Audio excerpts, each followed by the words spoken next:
Ketika mereka mendengar nama Huoran, Yi Fengmo, Feng Jianjun dan yang lainnya tiba-tiba menyadari bahwa ini jelas merupakan rencana untuk terlebih dahulu memberikan pukulan berat kepada pasukan tawanan dan kemudian membasmi mereka secara langsung, dan penarikan mundur hanyalah penyangga. Huoran adalah sosok pengendali jiwa lainnya di kerajaan Gao Xiang Zhenyi, dan juga komandan garis depan kerajaan Gao Xiang Zhenyi. Tugas menghancurkan sisa-sisa pasukan tawanan dipercayakan kepada Huoran. Dengan sosok pengendali jiwa ini, pasukan tawanan akan kesulitan bertahan hidup. Dengan pemahaman ini, Feng Jianjun tidak ragu lagi. Untuk mengurangi korban yang tidak perlu, ia langsung memerintahkan Fu De untuk mengungsi sepenuhnya. Hanya 2 menit berlalu, dan keempat divisi yang menerima perintah Feng Jianjun melepaskan pengepungan pasukan tawanan sedikit demi sedikit tanpa henti, dan terus mundur ke segala arah. Pasukan tawanan sedang mengalami kesulitan saat ini, begitu pula keempat divisi. Pasukan tawanan ingin mengejar, tetapi mereka tak berdaya. Mereka hanya bisa menyaksikan dengan enggan dan semangat pantang menyerah ketika 10.000 prajurit dari 4 divisi, bersama tank-tank berpola ajaib, mundur dari pertempuran. Tak lama kemudian, menatap bukit yang rendah dan datar, para anggota pasukan tawanan yang berlumuran darah berdiri di sana bak patung, dengan darah menetes dari tubuh mereka. Baju zirah kulit serigala mereka yang pangkemping mulai pangkemping, dan goresan-goresan yang ditinggalkan oleh bila energi dan bekas-bekas hangus yang ditinggalkan oleh tubuh energi dapat terlihat di mana-mana. Dengan baik, melihat keempat divisi Gao Xiang Zhen mundur, Xiao Hong, yang berdiri di tengah lautan mayat, memegangi perutnya dan setengah berlutut. Hanya untuk melihat luka panjang dari dada Xiao Hong hingga perut bagian bawah. Meskipun lukanya tidak dalam, panjangnya lebih dari 20 cm, dan darah menetes keluar. "Bos, apa kabar Tuan Wu?" yang berdiri di samping, melihat Xiao Hong dalam keadaan seperti itu dan bertanya dengan khawatir, dan dengan tepat membantu Xiao Hong berdiri. "Jangan khawatirkan aku, mereka yang berdiri jangan berhenti. Cepat pergi dan selamatkan orang-orang kita." Xiao Hong tampak agak lelah, suaranya agak serak, dan ia memberi perintah dengan cepat. Mengikuti perintah lemah Xiao Hong, para anggota pasukan tawanan yang tersisa yang masih bisa bergerak pun bubar, menggunakan sisa tenaga terakhir mereka untuk mencari rekan mereka di lautan mayat yang luas melalui pola sihir interaktif. Rasanya seperti binatang yang terluka parah menjilati lukanya sedikit demi sedikit. Adapun Xiao Hong, ia juga tidak berhenti. Ia menggunakan pola sihir penyembuhan untuk menghentikan pendarahan dari luka di bawah dadanya, lalu terhuyung berdiri. Setelah meminum pil pola sihir, Xiao Hong tampak agak tak berdaya dan putus asa, mencari anggota pasukan tawanan di dekatnya. Tak diragukan lagi, pertempuran ini memang brutal. Setelah berjalan sekitar 10 langkah ke depan, mata Xiao Hong berkedip.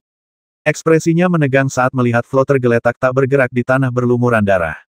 Wang Jun terhimpit di tubuh Flo. Punggungnya berlumuran darah, dan lukanya tak terlihat. Pemandangan seperti itu membuat mata Xiao Hong yang lemah tiba-tiba terbelalak.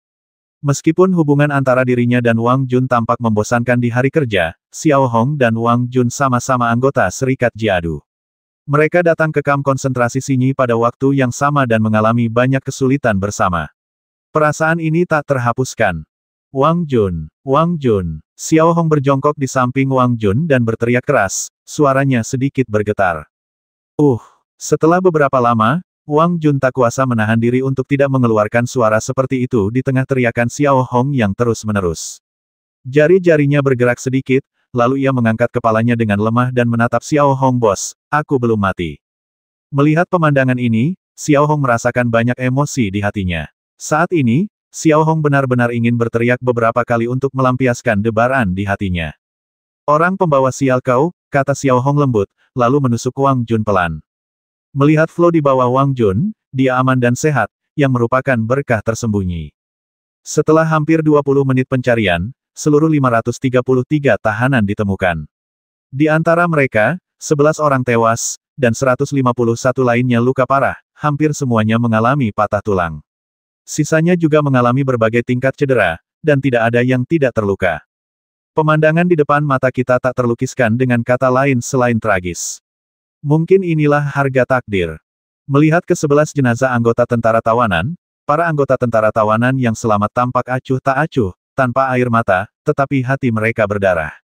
Bisa dibilang, pasukan tawanan berbeda dari pasukan lainnya. Setiap anggota pasukan tawanan telah berbagi kesulitan untuk mencapai titik ini. Semua orang sangat akrab satu sama lain, Begitu akrabnya sehingga mereka bertemu setiap hari, seperti keluarga. Perpisahan abadi 11 orang ini tentu saja meninggalkan trauma yang mendalam di hati mereka. Menekan kebencian dan kesedihan di hatiku. 11 orang ini hampir semuanya berada di level kelima Master of Control. Hal ini seakan menegaskan pepatah bahwa jika ingin bertahan hidup, kita harus terus menjadi lebih kuat. Apa itu keselamatan hanya dengan menjadi lebih kuat dari yang lain? Bos, tolong beri kami kematian yang cepat. Kami tidak ingin menjadi beban. Pada saat ini, sebuah suara yang sangat lemah datang dari tak jauh dari Xiao Hong. Menatap ke arah suara itu, salah satu anggota pasukan tawanan dengan kaki patah dan hanya tersisa satu lengan berbicara kepada Xiao Hong dengan suara yang sangat lemah, dengan tatapan putus asa dan memohon. Namanya Emi, dan ia berasal dari Lord Aeron. Tidak, Xiao Hong menjawab dengan sangat tegas. Kalau begitu aku akan melakukannya sendiri, jawab Emi, lalu menggunakan satu-satunya lengannya yang tersisa untuk mengeluarkan pola sihir interaktif dari pinggangnya sedikit demi sedikit, dan berencana mengaktifkan fungsi penghancuran diri. Hal yang sama berlaku untuk prajurit lain yang terluka parah selain Emi.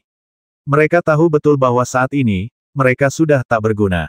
Jika mereka mati, mungkin yang lain masih punya kesempatan. Kalau tidak, ayah, hampir ketika Emi mencoba mengaktifkan fungsi penghancuran diri, Xiao Hong dengan cepat melangkah maju dan menendang pola sihir interaktif di tangan Emi ke samping. Apa yang kau lakukan? Apa kau mau melanggar perintah? Mata Xiao Hong yang sedih tiba-tiba berkilat, dan ia pun membentak. Oke. Kalau kau mau melanggar perintahku, ayo. Aku berdiri di antara kalian sekarang. Kalau kau punya nyali, hancurkan saja dirimu sendiri dan bawa aku bersamamu. Xiao Hong terus berteriak keras. Para prajurit yang terluka parah tampak acuh tak acuh, dengan kemerahan muncul di sudut mata mereka, dan tangan mereka yang memegang pola sihir interaktif bergetar terus-menerus. Ingat apa yang kita bicarakan di awal, kita mati bersama, atau kita ubah dunia bersama. Kukatakan padamu, kau bukan beban. Percayalah, selama kita bisa kembali ke Provinsi Langit dengan selamat, aku berjanji akan mengembalikanmu utuh dan kau masih bisa berjuang. Selain itu, aku akan segera membentuk pemerintahan militer baru. Selama satu orang bisa kembali ke Provinsi Langit hidup-hidup, tolong bawa semua mayatnya. Xiao Hong melanjutkan, suaranya tidak keras, tetapi penuh dengan tekad yang tak terlukiskan. Tahanan lainnya tidak berkata apa-apa lagi, hanya mengangguk kecil. Semua apoteker di pasukan tawanan, dengarkan dan obati luka rekan kalian secepat mungkin. Kita akan berangkat 1 jam lagi dan melanjutkan perjalanan ke utara. Xiao Hong melanjutkan perintahnya. Kemudian, melihat pasukan tawanan diam saja, mereka semua mulai sibuk. Xiao Hong melakukan hal yang sama. Ia menggunakan es berusia 1000 tahun untuk menutup luka-luka mereka yang terluka parah. Kemudian, ia membangun penjara es untuk rekan-rekannya yang telah meninggal dan menyegel mereka dalam peti mati es dengan kesedihan yang tak berujung. Adapun kuda berkaki besi, sejumlah besar mati. Hanya lebih dari 300 ekor yang ditemukan, semuanya digunakan untuk mengangkut korban luka parah. Sisanya untuk sementara akan bergantung pada pola aliran atau pola sayap. Setelah 1 jam penyortiran dan perawatan, luka-luka 371 anggota tentara tawanan yang masih mempertahankan efektivitas tempur mereka telah diobati sementara. Untungnya, mereka membawa sejumlah pola sihir penyembuhan dari wilayah Kaukasus. Selain itu, mereka juga membawa obat-obatan militer yang disita dari penjarahan pangkalan militer No. 51. Kali ini semuanya berguna. Ini mungkin kekejaman perang. Xiao Hong masih ingat betul bahwa beberapa jam yang lalu, mereka bertempur berdampingan, tetapi sekarang beberapa rekan mereka tidak akan pernah bangun lagi. Xiao Hong tak berani lagi memikirkan hal ini. Ia hanya bisa mengangkat kepalanya yang berlumuran darah dan melihat ke utara, tepat di utara. Tak lama kemudian, setelah pasukan tawanan berhasil membawa semua rekan mereka yang terluka parah dan tewas, Xiao Hong memimpin pasukan tawanan yang terluka dan melanjutkan perjalanan. Namun, kali ini kecepatan perjalanan mulai melambat. Demi menghemat tenaga, banyak orang hanya bisa mengandalkan berjalan kaki. Siang harinya, gerimis mulai turun dari langit, dan langit pun dipenuhi kabut, yang tentu saja menambah beban pikiran para tawanan perang yang diliputi duka. Hujan mengguyur luka-luka yang baru saja sembuh, membawa rasa sakit basah yang tak berujung. Tak seorang pun berbicara lagi. Pasukan tawanan yang berbaris tampak tak bernyawa, dipenuhi duka atas kehilangan rekan-rekan mereka dan masa depan yang suram. Satu-satunya yang mendukung mereka sekarang adalah sedikit keyakinan terakhir di hati mereka dan Xiao Hong yang diam-diam berbaris di depan tim. Tak diragukan lagi, momen ini merupakan tantangan terbesar yang dihadapi pasukan tawanan sejak didirikan. Namun, mereka semua kuat karena mereka adalah pejuang yang merangkak keluar dari neraka. Bos, tepat saat Xiao Hong melangkah maju tanpa suara, Master Wu, bersandar pada tongkat tanda ibel penyihir darah, perlahan mendekati Xiao Hong dan berbisik, kami baru saja melakukan beberapa statistik. Setelah begitu banyak pertempuran brutal, bertempur dari belahan bumi selatan hingga belahan bumi utara, pola pertempuran kami telah sangat terkuras. Banyak anggota memiliki kurang dari 2000 poin energi tersisa dalam pola pertempuran bulan purnama mereka. Beberapa anggota bahkan memiliki kurang dari 1000. Xiao Hong, yang berjalan di depan, tentu saja mengerti apa maksudnya. Apakah mereka kehabisan amunisi dan makanan? Meskipun kami mendapatkan banyak pola pertempuran yang cukup bagus saat membersihkan medan perang tadi, kemudahan penggunaan dan kekuatannya tidak sebanding dengan pola pertempuran yang Anda buat sebelumnya. Dengan kata lain, jika kami menggunakan pola pertempuran utama kami, meskipun kami masih memiliki kekuatan untuk melawan, efektivitas tempur kami akan sangat berkurang. Master Wu melanjutkan dengan suara rendah kepada Xiao Hong. Hampir sepertiga pasukan tewas dalam pertempuran, dan cadangan energi Zhan Wen pun habis. Jika takdir selalu berpihak pada Xiao Hong, kali ini, takdir pasti akan membasmi Xiao Hong. Menurutmu kita masih bisa mencapai provinsi langit apa pilihan awal kita salah, kata Xiao Hong. Saat ini, daya tahan psikologis Xiao Hong sepertinya sudah mencapai batasnya. Tidak ada yang benar atau salah. Karena kau telah membuat pilihan, kau harus terus maju. Selama kau tidak menoleh ke belakang, itu benar. Bagi rekan-rekan yang telah kita kehilangan, lebih baik kita mati di medan perang seperti pahlawan daripada mati seperti Nangui dan Guk-Guk. Kau bilang penderitaan adalah sublimasi dari semangat pantang menyerah kita. Tuan Wu menatap Xiao Hong dengan penuh harap dan berkata lembut, senyum tipis muncul di wajahnya yang penuh luka. Melihat ekspresi Tuan Wu, Xiao Hong pun meletakkan satu tangannya di bahu Tuan Wu, dengan senyum tipis di wajahnya. Namun, senyum ini dipenuhi kesedihan dan harapan yang tak berujung. Kita akan berhasil, kan, tanya Xiao Hong balik. Guru Wu tidak berkata apa-apa lagi, hanya mengangguk kecil. Dengan cara ini, pasukan tawanan berbaris sepanjang jalan, dan hampir tidak ada musuh yang menghalangi jalan di negara bagian Hongxin. Namun, Xiao Hong tahu betul bahwa ini tidak berarti mereka akan aman. Dalam sekejap mata, tengah malam telah tiba. Xiao Hong, yang telah berjalan dengan susah payah sepanjang jalan, perlahan-lahan memasuki hutan batu. Tak jauh di depan, terdapat rerundewa Lord Daeron lainnya, tetapi karena telah lama ditinggalkan, wujud aslinya tidak terlihat sama sekali. Berjalan di sekitar rerundewa, Xiao Hong menatap pasukan tawanan di belakangnya dengan mata lelah. Kebanyakan dari mereka sudah benar-benar kelelahan. Melihat bebatuan raksasa yang menjulang tinggi seperti pilar di sekelilingnya, ia menyadari bahwa ada banyak tempat berlindung dan kemungkinan terekspos relatif rendah. Area itu masih aman. Setelah mengamati sejenak, Xiao Hongce akhirnya memerintahkan pasukan tawanan di belakangnya berhenti maju dan beristirahatlah di tempat. Plop, plop, plop. Hampir pada saat Xiao Hong memberi perintah, lebih dari 20 prajurit tawanan langsung jatuh ke tanah. Kekuatan fisik mereka telah terkuras habis. Mereka mengandalkan tekad kuat mereka untuk maju.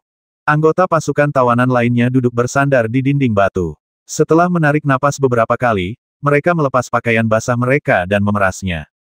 Meskipun suhu di sini masih di atas 20 derajat Celcius, pasukan tawanan merasa sedikit lembab dan dingin. Di sisi lain, Xiao Hong tidak berhenti, melainkan masuk ke dalam pasukan tahanan. Bersama apoteker lainnya, ia merawat luka setiap tahanan, terutama yang luka parah. Dalam situasi seperti itu, sangat penting untuk mencegah luka mereka terinfeksi atau berdarah berlebihan, yang dapat menyebabkan koma.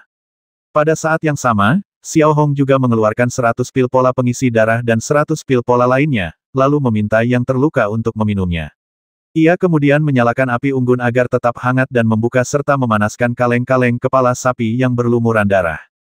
Tidak diragukan lagi bahwa setelah tragedi itu, cahaya api dan aroma makanan membawa sedikit penghiburan yang tidak penting tetapi berharga bagi tentara tawanan yang terluka. Negara Sublim. Tempat ini lebih mirip pangkalan militer raksasa daripada negara bagian, terutama di utara. Hampir tidak ada kota sungguhan lagi, melainkan hanya pangkalan militer dan benteng pertahanan besar dan kecil yang tersebar di mana-mana. Di wilayah selatannya, meskipun sistem pertahanannya sedikit lebih lemah, sebenarnya tidak selemah itu. Setidaknya, sistem pertahanannya lebih abnormal daripada negara Jantung Merah. Garnisun ada hampir di mana-mana, dan pasukan kerajaan Gao Xiangzenyi dapat terlihat di mana-mana, terus-menerus dimobilisasi. Kota Beining di Provinsi Chonggao terletak di bagian selatan Provinsi Chonggao. Tidak ada tanda-tanda kemakmuran di sini. Di jalanan, tidak ada warga sipil kecuali tentara, dan bangunan-bangunannya dibangun dengan pelat pelindung paduan tinggi, layaknya pangkalan militer super. Kota Baknin juga merupakan lokasi pusat komando militer inti negara bagian Chonggao.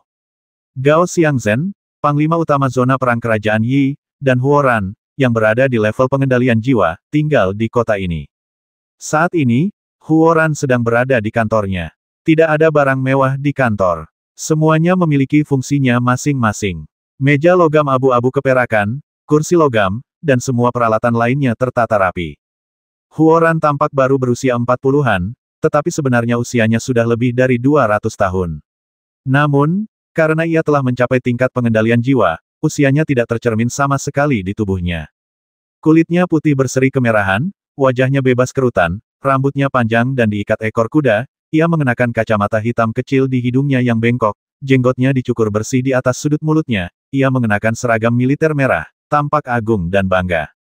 Huoran kini duduk di mejanya, dan di layar terang di depannya tampak ekspresi damai Gao Zeji. Situasi spesifiknya seperti yang baru saja kukatakan. Harrison kecil itu dan bahkan bawahannya telah dilumpuhkan oleh negara hati merah. Yang perlu kau lakukan adalah memberi mereka satu kematian cepat terakhir.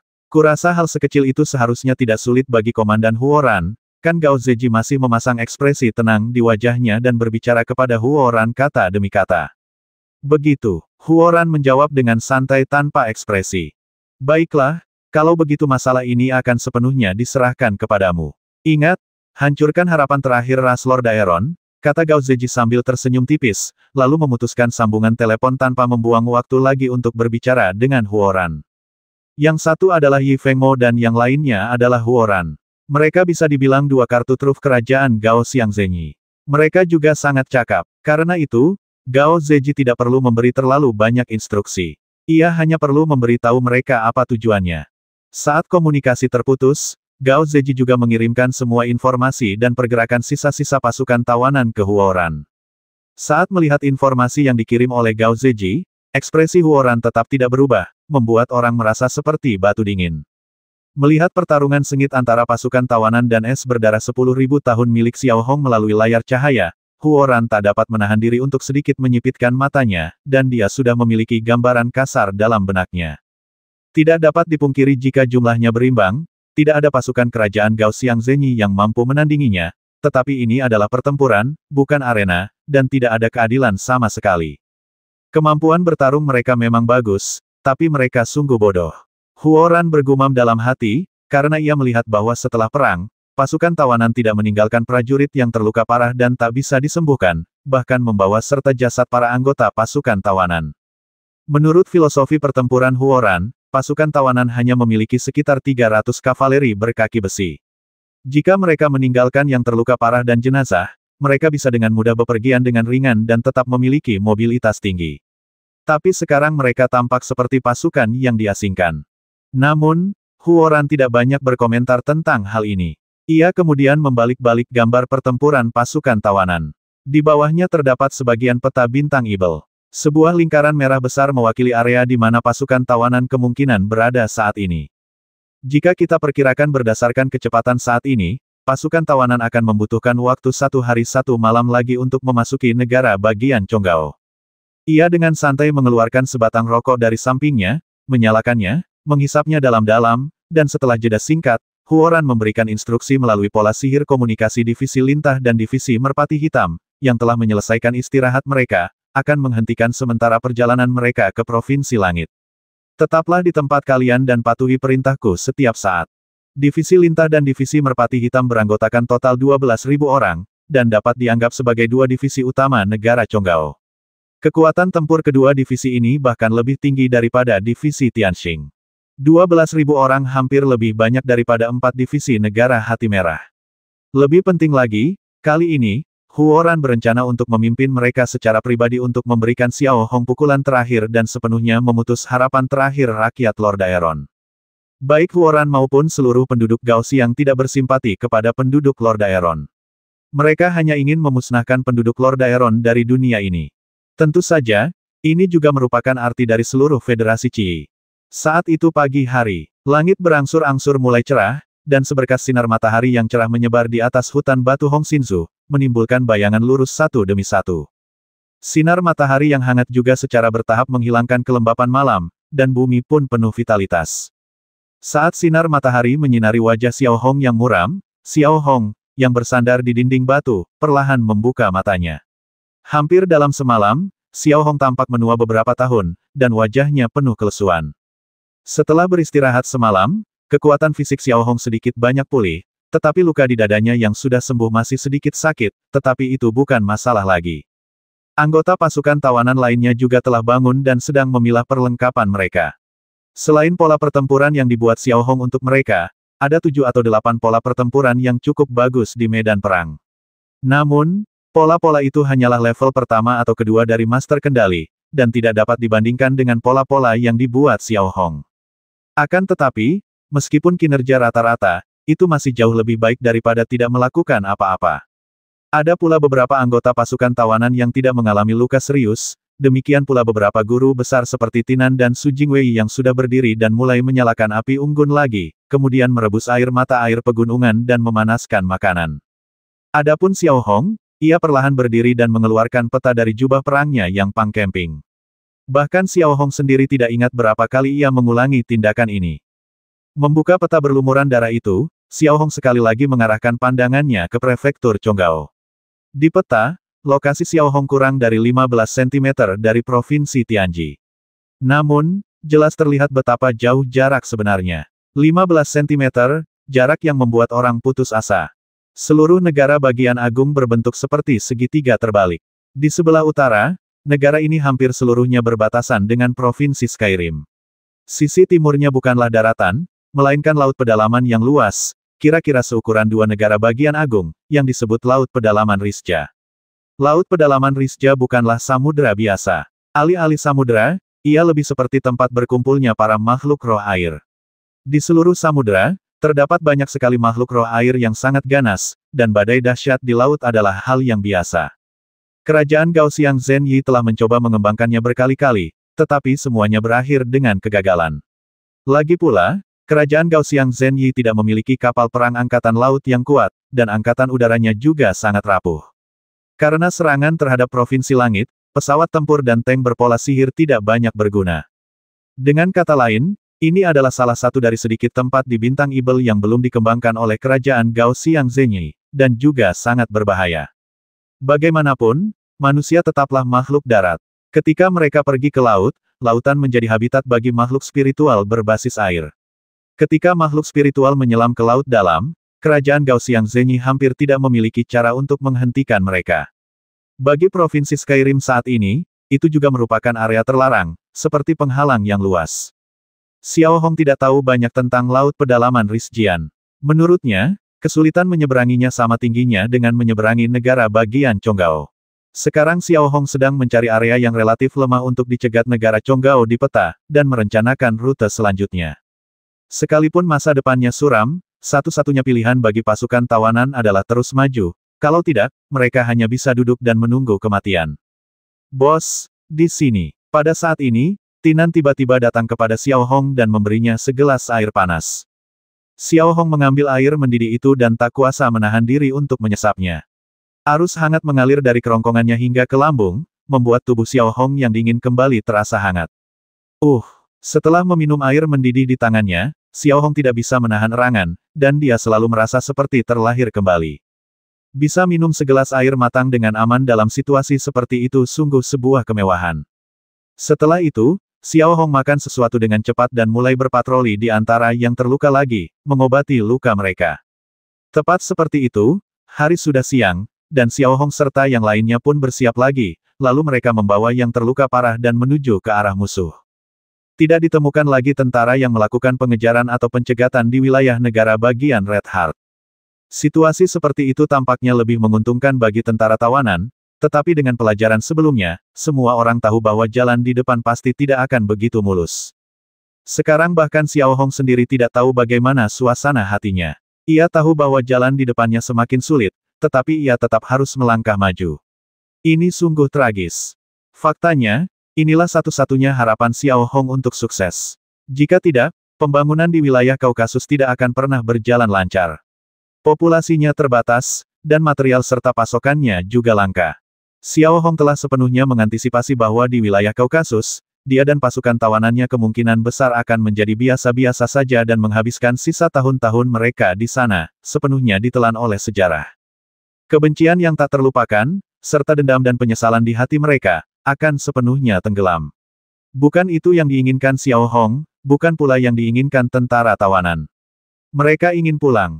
Kalaupun aku mati, aku lebih baik mati di jalan pulang, mati di medan perang, daripada tidak bisa berbuat apa-apa dan termakan oleh waktu. Sekarang ini telah menjadi keyakinan semua orang. Setelah 2 hari 2 malam berjalan lambat, Xiao Hong memimpin pasukan tawanan dan akhirnya tiba di daerah perbatasan negara bagian Hongxin. Dibandingkan dengan negara bagian Hongxin yang telah melepaskan semua intersepsi, Xiao Hong, yang telah tiba di tepi negara bagian Hongxin, dapat dengan jelas melihat bahwa di persimpangan kedua negara bagian tersebut, terdapat sebuah gunung yang menjulang tinggi dengan ketinggian setidaknya 3.000 meter. Puncak gunung tersebut tertutup salju tebal, dan terdapat awan tipis. Itu seperti penghalang, berdiri di depan Xiao Hong dan yang lainnya. Tidak lain dan tidak bukan adalah Gunung Ores, gunung terkenal di Bintang Ibel. Di salah satu sisi Gunung Ores, sekitar 2 km jauhnya, terdapat celah selebar 500 meter. Celah ini merupakan salah satu dari sedikit saluran penghubung antara negara Sublim dan negara Hati Merah. Juga di celah besar ini terdapat pangkalan militer. Bisa dibilang pangkalan militer semacam itu tak terelakkan. Saat ini, Xiao Hong sudah mulai merasa sedikit lelah dengan pertempuran brutal ini. Ia benar-benar tak ingin bertarung lagi, tetapi ia tak punya cara untuk melarikan diri. Selain bertarung, Xiao Hong dan bahkan pasukan tawanan hampir tak punya apa-apa lagi. Semua prajurit tawanan, bersiaplah untuk bertempur. Xiao Hong tiba-tiba berteriak dan mengangkat tangannya tinggi-tinggi. Detik berikutnya, sambil menoleh ke belakang, ia melihat pasukan tawanan yang malang itu telah mengaktifkan kembali pola pertempuran mereka. Kesedihan dan ketidakberdayaan di wajah mereka telah sepenuhnya memudar, digantikan oleh tekad yang mematikan. Berkelahi bukanlah saatnya untuk merasa kasihan. Segera setelah itu, Xiao Hong dan yang lainnya mulai bergerak menuju pangkalan militer sedikit demi sedikit tanpa henti, menggunakan hutan yang jarang sebagai pendukung. Berdasarkan tanda pada peta, pangkalan militer ini milik negara bagian Chonggao dan disebut pangkalan militer Yihai. Sambil semakin dekat ke pangkalan militer Yihai, Xiao Hong juga terus mengamati setiap gerakan di dalam jaring pelindung paduan. Namun, yang mengejutkan Xiao Hong adalah bahwa seluruh pangkalan militer itu kosong, dan tidak ada satupun prajurit Gao Xiang yang terlihat berjaga. Setelah meraba-raba ke tempat yang berjarak kurang dari 500 meter dari pangkalan militer, Xiao Hong hampir dapat melihat dengan jelas melalui fungsi jarak jauh dari kacamata pola ajaib. Situasi di dalam sama seperti yang ia amati sebelumnya, kosong dan tidak rusak. Hal ini memberi orang-orang perasaan bahwa evakuasi berjalan sangat tertib. Apakah ini rencana kota yang kosong? Apakah ada penyergapan lagi? Gumam Xiao Hong pelan. Kali ini, Xiao Hong benar-benar ragu. Setelah menyingkirkan semua pikiran yang mengganggu dari benaknya sebisa mungkin, Xiao Hong mengangkat tangannya sedikit. Dalam sekejap, seekor elang botak terbentuk di tangannya. Kemudian Xiao Hong melepaskan elang botak itu dan terbang ke langit di atas pangkalan militer. Melihat ke bawah dari ketinggian rendah, Xiao Hong dapat melihat lebih jelas setiap pergerakan pangkalan militer. Semua barak kosong, tanpa seorang pun prajurit. Selain itu, kendaraan berpola sihir dan senjata berat semuanya telah dipindahkan.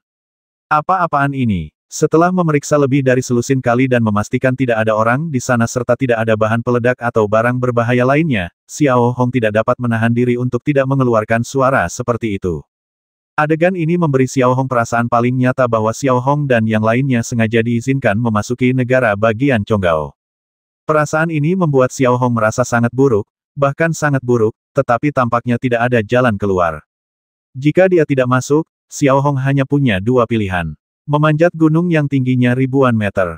Mudah bagi pengemudi hebat dengan pola sayap, tetapi akan sangat sulit bagi pengemudi dengan pola aliran saja. Terlebih lagi, ada kuda-kuda berkaki besi yang mengangkut perbekalan dan hampir 200 prajurit yang terluka.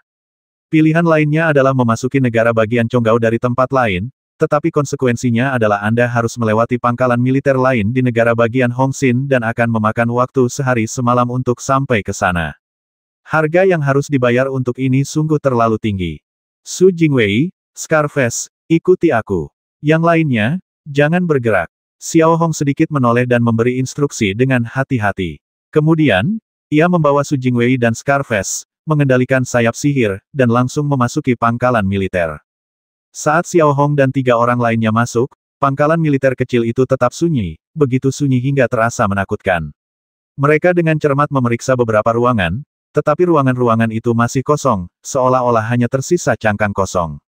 Namun, ketika Xiao Hong tiba di ujung paling utara pangkalan militer, ia melihat sebuah papan kayu berdiri di atas jaring pelindung logam paduan raksasa. Di atasnya tertulis jelas dengan huruf merah pintu masuk makam, selamat datang untuk mati. Melihat tanda ini, Xiao Hong langsung mengerti segalanya. Panglima tertinggi negara Chonggao tidak ingin terus menderita kerugian yang tidak perlu di sini, jadi ia berencana untuk memasukkan Xiao Hong dan yang lainnya ke negara Chonggao lalu menghajar mereka sampai mati. Seperti yang kukatakan, perasaan ini membuat Xiao Hong merasa sangat buruk, tetapi selain ini, apakah Xiao Hong punya pilihan lain? Setelah lama memandangi papan kayu di depannya, Xiao Hong perlahan mengulurkan tangannya, mengambil papan itu, dan melemparkannya ke samping. Kemudian, ia memberi perintah melalui pola sihir interaktif semua anggota pasukan tawanan memasuki pangkalan militer dan terus maju. Hanya 5 menit kemudian, semua anggota pasukan tawanan dan kuda berkaki besi mereka perlahan muncul di belakang Xiao Hong. Xiao Hong tidak mengatakan apa-apa tentang ini. Ia mengangkat lengannya, dan beberapa bilah es melesat di sepanjang bekas lengan Xiao Hong, memotong jaring pelindung logam di depannya berkeping-keping. Segera setelah itu, Xiao Hong sedikit mengernyit, matanya penuh tekad, dan dia melangkahi jaring pelindung paduan tanpa ragu-ragu dan sepenuhnya memasuki wilayah negara bagian Chonggao. Demikian pula, setelah berjuang sepanjang jalan, Xiao Hong dan yang lainnya telah berjuang dari daerah beriklim sedang bintang Ibel ke daerah tropis, dan kemudian dari daerah tropis ke daerah beriklim sedang di belahan bumi utara. Saat ini, belahan bumi utara telah memasuki akhir musim panas. Meskipun pegunungan tak berujung di depan kita masih memberikan rasa segar, di balik kesegaran ini, terdapat rasa depresi di udara. Sesekali terdengar kicauan burung yang merdu dan desiran angin sejuk yang berhembus di sela-sela dahan pohon di pegunungan. Namun, Xiao Hong dan bahkan pasukan tawanan tak sempat menikmati semua itu. Hampir pada saat seluruh pasukan tawanan melewati jaring pelindung logam paduan, Xiao Hong tak kuasa menahan diri untuk tidak mengeluarkan suara seperti itu. Ia melihat celah di punggung bukit di belakangnya langsung tertutup oleh membran energi biru tua raksasa, menghalangi jalan kembali Xiao Hong dan yang lainnya. Jelaslah dengan sendirinya apa arti adegan ini. Namun, Xiao Hong dan bahkan para tahanan lainnya tidak terlihat panik. Xiao Hong dan anggota tahanan lainnya bahkan menunjukkan sedikit seringai. Bahkan, saat mereka melewati kawat berduri, mereka tidak pernah berpikir untuk kembali. Huoran di kota Beining saat ini sedang meletakkan kakinya di atas meja, punggungnya bersandar di kursi kantor yang empuk, tampak sangat santai. Namun, ekspresi wajahnya masih tenang dan tak bergerak, seperti batu. Mustahil untuk mendapatkan informasi berharga apapun dari wajahnya. Di layar cahaya di depannya, ada adegan Xiao Hong dan yang lainnya melewati pangkalan militer, menghindari daratan, dan memasuki pegunungan dan hutan. Sebenarnya, membran energi sebelumnya diatur oleh Huoran. Semuanya diatur oleh Huoran, termasuk penarikannya. Mengenai alasannya, Xiao Hong menebak dengan benar, yaitu untuk mengurangi kerugian yang tidak perlu. Bagaimanapun, ini adalah Provinsi Chonggao, yang berbatasan dengan Provinsi Tianji. Provinsi Tianji konon berada di ujung jalan, tetapi setidaknya saat ini, tidak terbuat dari lumpur. Sebagai garis depan, pasukan yang dapat bertahan di Provinsi Chonggao semuanya adalah elit kelas atas. Mereka tidak akan menyia-nyiakan puluhan ribu orang seperti Provinsi Zhejiang. Jika Provinsi Chonggao kehilangan lebih dari 100.000 orang, diperkirakan keuntungan yang telah dibangun dengan keras oleh kerajaan Gaoxiang Zhenyi selama bertahun-tahun akan kembali ke titik awal. Oleh karena itu, Huoran cukup tenang dalam hal ini. Dapat dikatakan bahwa Huoran telah memahami betul detail pasukan tawanan dan tahu persis tingkat efektivitas tempurnya. Sekarang, yang dibutuhkan Huoran hanyalah tamparan dengan kekuatan yang tepat untuk menghabisi pasukan tawanan sepenuhnya. Berikan perintah, divisi lintah dan divisi merpati hitam akan segera bergerak dan mendekati Harrison kecil itu. Lokasi serangan yang diperkirakan ada di Rerun Dewa area ke-10. Legiun lain, minggir, bisik Huoran kepada asistennya, lalu perlahan berdiri, melepas seragam komandannya, melemparkannya ke meja, lalu mengulurkan tangan dan mengambil tas pola sihirnya. Komandan, Apa yang sedang Anda lakukan? Asisten yang baru saja memberi perintah bertanya dengan heran ketika melihat Huoran seperti ini. Kali ini, aku akan mengurusnya sendiri. Ekspresi Huoran tetap tidak berubah saat ia menjawab dengan tenang. Namun, cahaya tajam berkilat di matanya yang damai. Dengan seorang master pengendali jiwa yang mengambil tindakan, ditambah 12.000 divisi elit, bahkan tubuh tangguh pasukan tahanan pasti akan hancur. Terlebih lagi, Huoran dapat melihat bahwa Xiao Hong adalah inti sebenarnya dari pasukan tawanan. Jika Xiao Hong dikalahkan, pasukan tawanan akan benar-benar runtuh. Pada saat itu, menyelesaikan masalah akan terlalu mudah. Bahkan jika kita membiarkan beberapa dari mereka kembali, apa hasilnya? Akankah kita menyampaikan berita menyedihkan ini kepada penduduk Lord Daeron? Di dekat kota Bagnin, divisi lintah dan divisi merpati hitam juga telah dikerahkan. Mereka semua bersenjata ringan, tidak membawa senjata berat atau pesawat tempur berpola sihir, karena kedua jenis senjata ini memiliki keterbatasan yang signifikan. Meskipun pemboman jarak jauh dari kedua belah pihak sangat efektif dalam menghancurkan posisi musuh, mereka praktis tidak berguna dalam pertempuran jarak dekat, sehingga menjadi beban. Menurut Huoran, ketika berhadapan dengan pasukan kecil yang hanya terdiri dari beberapa ratus orang, kunci kemenangan terletak pada tingkat kekuatan kontrol keseluruhan dan memblokir semua ruang manuver lawan. Sementara itu, pasukan tawanan yang telah memasuki hutan masih berjuang untuk maju, dan kecepatan mereka jauh lebih lambat dari sebelumnya. Namun, para tawanan yang masih mampu bertarung tampak waspada, dan mereka terus melihat sekeliling, mengamati setiap gerakan di sekitar mereka. Setiap prajurit tawanan tahu betul di lubuk hati mereka bahwa pukulan mematikan bisa datang kapan saja dan di mana saja. Saat ini, pasukan tawanan sendiri tidak tahu berapa lama mereka bisa bertahan. Mereka telah mempertaruhkan segalanya pada Xiao Hong, entah itu hidup atau mati. Dapat dikatakan bahwa emosi ini bahkan lebih kuat daripada saat kami berada di kamp konsentrasi Xinyi. Setelah berjalan seharian penuh dan semalam, melewati pegunungan dan hutan, melewati gurun, dan bahkan melewati rerundewa kota Lord Daeron, Xiao Hong dan yang lainnya sekali lagi menginjakan kaki di dataran. Bagi Xiao Hong saat ini, dia tidak menyukai dataran yang sepenuhnya terbuka tanpa penutup apapun. Di depan Xiao Hong dan yang lainnya ada kota terbengkalai lainnya, yaitu kota Panduo, salah satu kota makmur yang terkenal di Kekaisaran Lord Daeron, tetapi sekarang masih berupa rerundewa. Bos, persediaan kita hampir habis, baik makanan maupun obat-obatan. Tuan Wo menghampiri Xiao Hong dan berbisik. Artinya sudah jelas, tentara tawanan hampir kehabisan amunisi dan makanan, yang tak diragukan lagi merupakan situasi yang memprihatinkan. Jika mereka melangkah lebih jauh, pasukan tawanan kemungkinan besar harus mulai memakan akar rumput untuk bertahan hidup. Namun, semua ini bukanlah masalah yang paling penting dan fatal. Pola sihir pertempuran utama pasukan tawanan hampir habis. Aku mengerti. Xiao Hong terdiam sejenak dan menjawab dengan suara rendah. Meskipun tampak tenang, ia dipenuhi rasa berat. Kemudian ia memimpin dan berjalan di depan tim. Provinsi Skyrim, ibu kota Valet. Di depan pintu masuk utama istana kerajaan, di atas menara lonceng yang tingginya 100 meter, sebuah lonceng emas ungu besar digerakkan oleh beberapa roda gigi halus, memancarkan suara yang kaya dan dalam. Menara lonceng ini, yang bernama Sang Bell, telah berdiri di sini sejak terbentuknya ras Lord Daeron. Menara ini bahkan lebih tua dari istana kerajaan dan memiliki sejarah ribuan tahun. Menara ini dapat dianggap sebagai salah satu simbol ras Lord Daeron. Dan setiap kali lonceng itu berbunyi, artinya sesuatu yang besar akan terjadi di Kekaisaran Lord Daeron. Sebuah deklarasi kepada rakyat. Ada 3 lonceng emas ungu di menara lonceng. Ketika ketiganya berdentang bersamaan, itu melambangkan peristiwa besar yang menyangkut kelangsungan hidup umat manusia. Namun kini hanya satu yang berdentang. Ini merupakan lambang berkumpulnya anggota inti Sky Province di sini. Di Skyrim saat ini, hanya ada 23 anggota Funeral Knights yang tersisa, sebagian besar di antaranya sudah berusia senja, dan hanya 6 dari mereka yang masih dapat mempertahankan efektivitas tempurnya. Mereka juga masing-masing memerintah 6 wilayah Skyrim yang tersisa. Saat ini, di Aula Raja David Istana Kerajaan, 23 anggota ksatria pemakaman masih berkumpul di sini. Seluruh Aula Raja David memiliki struktur melingkar. Meskipun interiornya tidak megah, namun tetap mewah dan hikmat. Dinding kuning pucat dihiasi relief-relief indah. Di samping jendela-jendela yang halus tergantung tirai biru dengan benang emas yang diikat membentuk pola yang sangat teratur. Karpet biru melengkapi tirai-tirai lainnya, tempat 22 anggota ksatria pemakaman berdiri. Kecuali 6 orang di barisan depan, yang lainnya tampak renta dan renta, bersandar pada kruk panjang.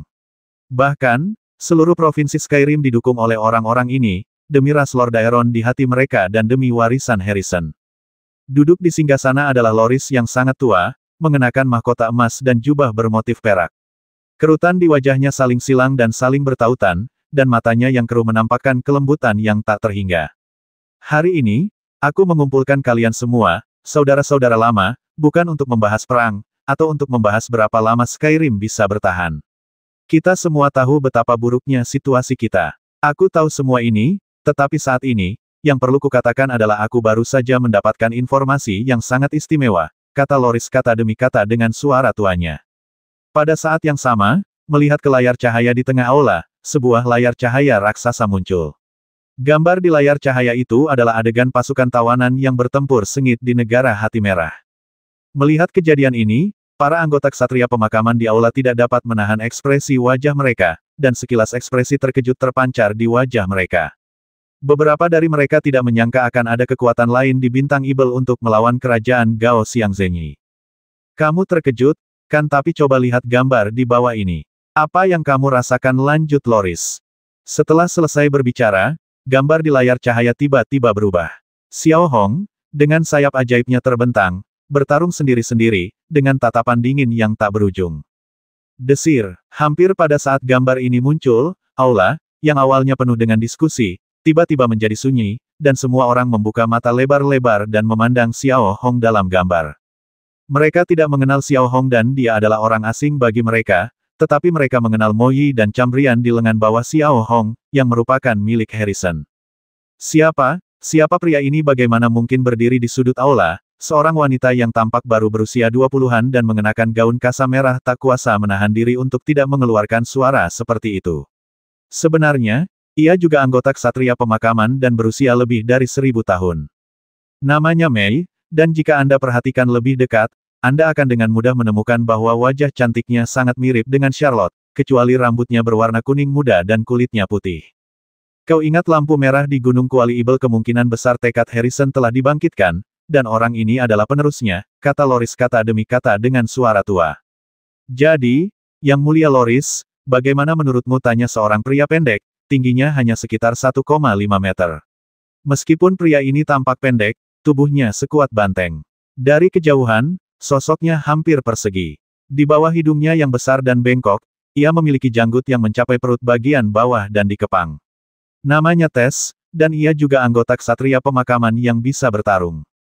Selamatkan dia. Aku khawatir sekarang, dengan kekuatan mereka, bahkan jika mereka melewati negara Hati Merah, mereka tidak akan mampu melewati negara agung. Ideku adalah mengirim pasukan untuk menjemput mereka. Loris menjawab dengan sangat tegas.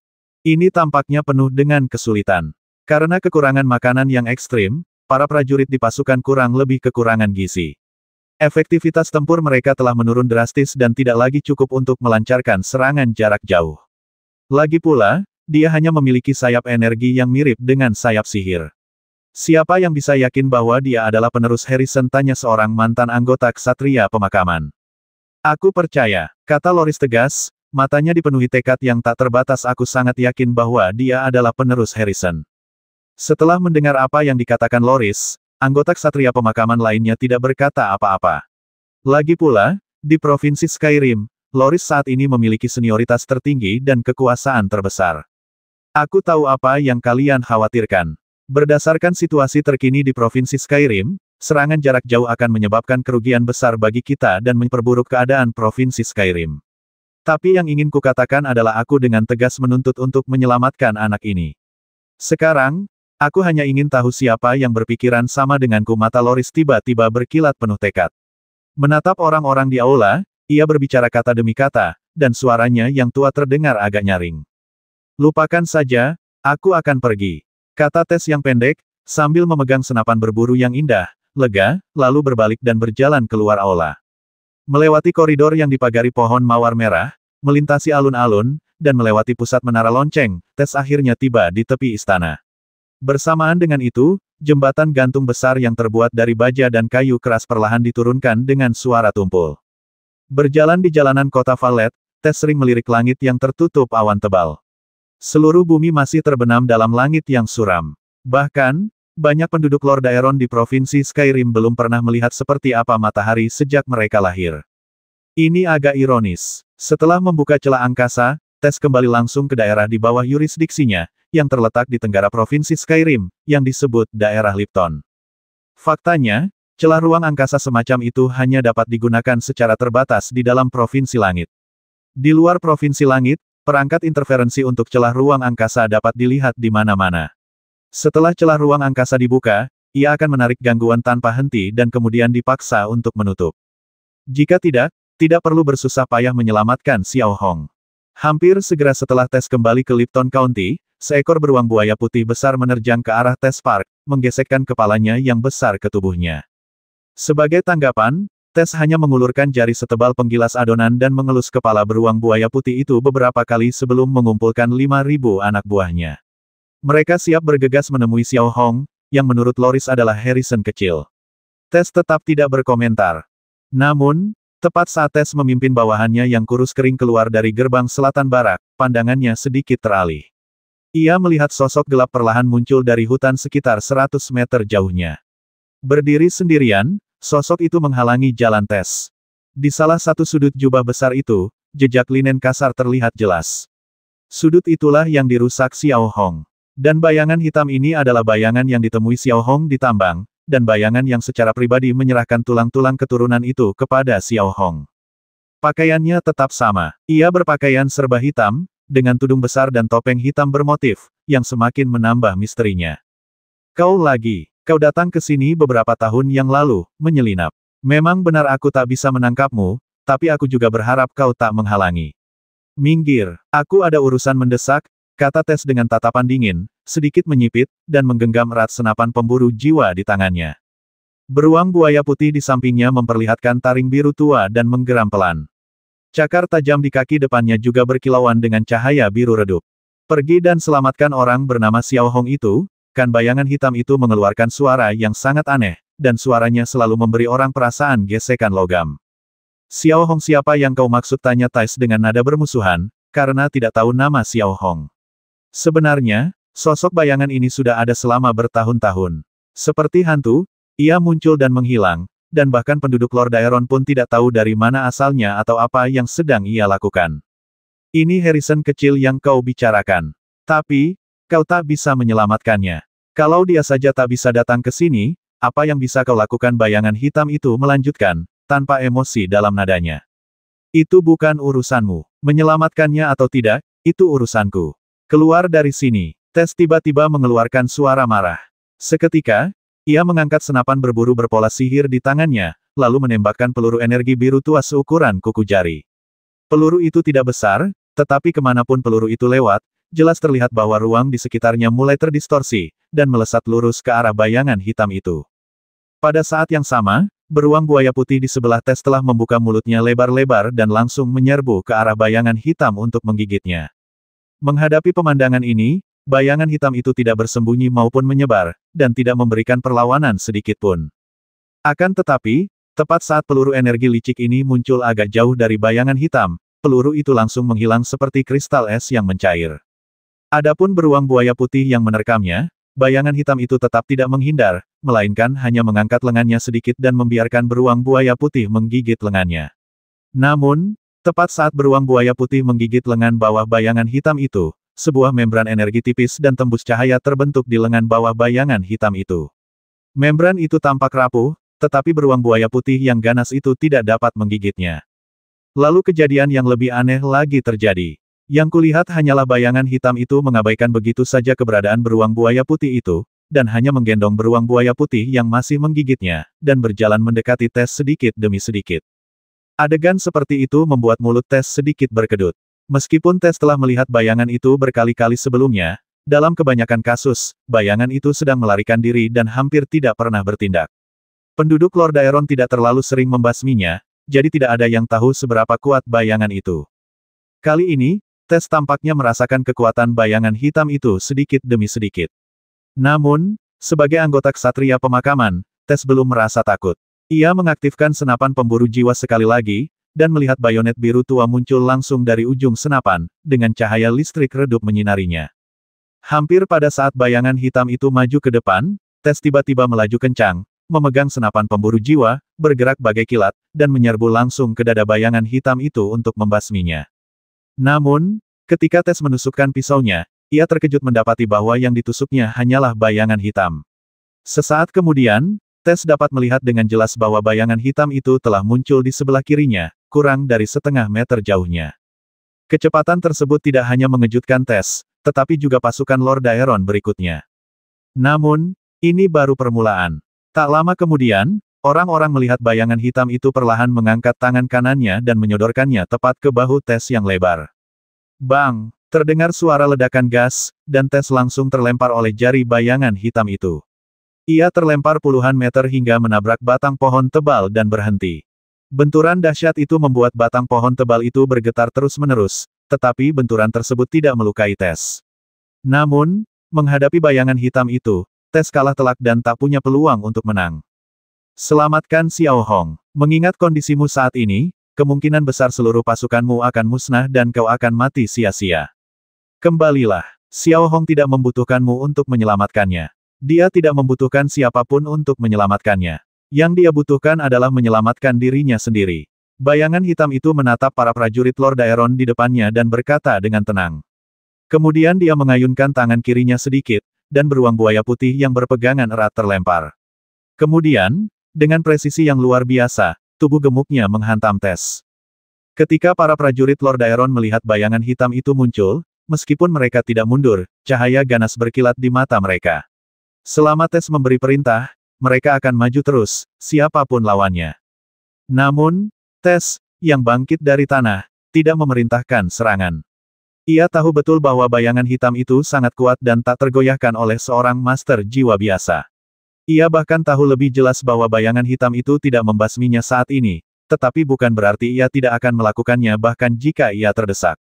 Tentu saja, apa yang dikatakan Sombra masuk akal. Sekarang produksi pangan di Skyrim pada dasarnya telah turun hingga mencapai titik beku. Pasukan Lord Daeron hanya makan sekali sehari. Apa bedanya mengirim pasukan seperti itu dan mengirim mereka menuju kematian? Mundur, ayo kembali. Tes berpikir matang-matang dan akhirnya memutuskan untuk berkompromi, memerintahkan prajuritnya untuk kembali ke barak. Pada saat yang sama, Xiao Hong dan bahkan pasukan tawanan tidak menyadari pergerakan Provinsi Langit, dan Xiao Hong tidak peduli. Berdasarkan situasi Provinsi Langit saat ini, Xiao Hong sendiri tidak menyangka Provinsi Langit memiliki kemampuan untuk membasmi di sini, kecuali jika menggunakan mayat sebagai pelengkap. Ini bukanlah yang diharapkan Xiao Hong. Satu-satunya ide Xiao Hong sekarang adalah menyelamatkan dirinya sendiri, mengandalkan dirinya sendiri dan kelompok saudara di belakangnya. Saat ini, Xiao Hong dan yang lainnya telah menempuh perjalanan jauh dan memasuki kota Panduo yang bobrok. Bangunan-bangunan runtuh terlihat di mana-mana di depan mereka, dan beberapa bangunan gelap bahkan tertutup lumut. Ia dengan lembut menyapu tanah, menggulung lapisan pasir suram. Namun, tepat ketika Xiao Hong dan yang lainnya baru saja melewati area luas rerundewa bangunan dan tiba di alun-alun besar di pusat kota Panduo, mata Xiao Hong dan prajurit tahanan lainnya sedikit berubah. Yang bisa kulihat hanyalah kerumunan tentara Gaoxiang yang berdiri di sisi utara alun-alun yang luas itu. Di belakang mereka, di antara rerundewa tembok dan rerundewa, terdapat tentara Gaoxiang yang bertugas menembak jarak jauh. Orang-orang ini semuanya adalah prajurit dari divisi lintah dan divisi merpati hitam. Di depan antrian adalah Huoran, duduk santai di atas batu terbengkalai, dengan seekor gagak hitam di ujung jarinya. Xiao Hong hanya pernah mendengar nama Huoran dan belum pernah melihatnya secara langsung. Namun, melihat prajurit Gaoxiang di depannya, Xiao Hong secara alami mengerti bahwa Huoran sangat kuat. Tak ada keganasan, tak ada raungan, dan tak ada kepanikan. Seolah-olah itu semacam kelegaan dari takdir. Kemudian Xiao Hong perlahan mencabut belati Ruoshui dari pinggangnya, dan lengan kanannya sekali lagi menyulut api berdarah itu. Hal yang sama berlaku untuk prajurit tawanan lainnya. Pada titik ini, mereka ingin bertahan hidup, tetapi tidak takut mati. Masing-masing dari mereka memasang ekspresi acuh tak acuh dan mengaktifkan pola pertempuran. Harrison kecil, kecepatanmu jauh lebih lambat dari yang kukira. Tapi, ini memang bisa membuatmu hidup sedikit lebih lama. Huoran mengangkat tangannya sedikit, melepaskan gagak hitam di tangannya, melirik Xiao Hong di depannya, dan pasukan tawanan yang sangat terfragmentasi, lalu berkata dengan santai. Mendengar nama Little Harrison, Xiao Hong sepertinya memahami sesuatu dalam hatinya, tetapi ekspresinya tetap tidak berubah. Situasinya sudah sampai pada titik ini. Xiao Hong benar-benar tidak peduli lagi dengan hidup atau mati. Yang ia pedulikan adalah keyakinan teguh di hatinya. Xiao Hong tidak menanggapi kata-kata Huoran, tetapi hanya menatapnya dengan tenang, seperti laut dalam yang tenang. Hal yang sama juga terjadi pada anggota pasukan tawanan lainnya. Menghadapi 12.000 pasukan negara mulia yang diperlengkapi dengan baik, wajah mereka tak menunjukkan ketegasan. Bisa dibilang ini adalah mati rasa terhadap pertempuran, atau kelegaan dari kehidupan. Sepertinya ke orang yang pendiam. Aku suka orang seperti itu. Tapi, aku di sini hari ini, sayangnya, ini adalah hari kematianmu. Huoran melanjutkan, lalu melihat ke kiri dan ke kanan. Di kedua sisinya terdapat dua komandan divisi lintah dan divisi merpati hitam, Bai Ke dan Jikang. Lalu, tanpa berkata apa-apa lagi, Huoran mengulurkan jari telunjuk kirinya dan mengarahkannya ke depan dengan ringan. Saat berikutnya, Bai Ke dan Jikang memimpin divisi mereka masing-masing dan bergegas menuju Xiao Hong dan pasukan tawanan yang hancur tanpa berkata apa-apa lagi, seperti binatang buas di seluruh pegunungan. Menanggapi hal ini, Xiao Hong dan bahkan pasukan tawanan tidak bergeming, tetapi hanya mengepalkan tangan mereka sedikit dan menggertakkan gigi mereka. Saudara-saudara, ini mungkin pertempuran terakhir kita. Seperti yang kukatakan sebelumnya, kita mati bersama, atau kita ubah dunia. Xiao Hong mengeratkan genggamannya pada belati Ruo Shui, lalu berteriak keras, saudara-saudara, demi iman yang teguh, seranglah. Setelah mengatakan ini, Xiao Hong menoleh ke belakang dan melihat sayap ibelnya telah terbentang kembali. Ia kemudian menyerang musuh tanpa ragu. Para tawanan yang tersisa mengikuti dari dekat di belakang Xiao Hong, dengan perasaan sedih, tak berdaya, dan berat saat mereka menyerang dua divisi kerajaan Gao Xiangzhen. Dalam sekejap, pasukan tawanan itu bagaikan pedang tajam, yang secara tragis menusuk ke dalam kam musuh. Dibandingkan dengan musuh-musuh yang pernah mereka hadapi sebelumnya, kali ini Xiao Hong dan bahkan pasukan tawanan benar-benar menyaksikan kekuatan divisi super elit Gao Xiangzhen. Setiap prajurit Gao Xiang dilengkapi dengan pola perang atau senjata yang luar biasa canggih, memiliki kemahiran tempur dan daya dorong yang luar biasa tinggi. Sebagian besar prajurit ini berada di level master penggerak, dan baju zirah yang mereka kenakan sangat kokoh. Selain itu, ada penembak jitu jarak jauh yang tersebar di pinggiran, siap memberikan pukulan mematikan bagi pasukan tawanan. Akan tetapi, meski begitu, meskipun jumlah musuh lebih banyak dari kita, meskipun mereka sudah kelelahan, pasukan tawanan saat ini, yang hanya mengandalkan keyakinan dan kesetiaan mereka yang teguh kepada Xiao Hong, tetap mengeluarkan kekuatan tempur yang dahsyat. Untuk sesaat, alun-alun inti kota Panduo yang luas berubah menjadi penggiling daging. Kota yang awalnya bobrok, hancur dan mati ini telah sepenuhnya hancur.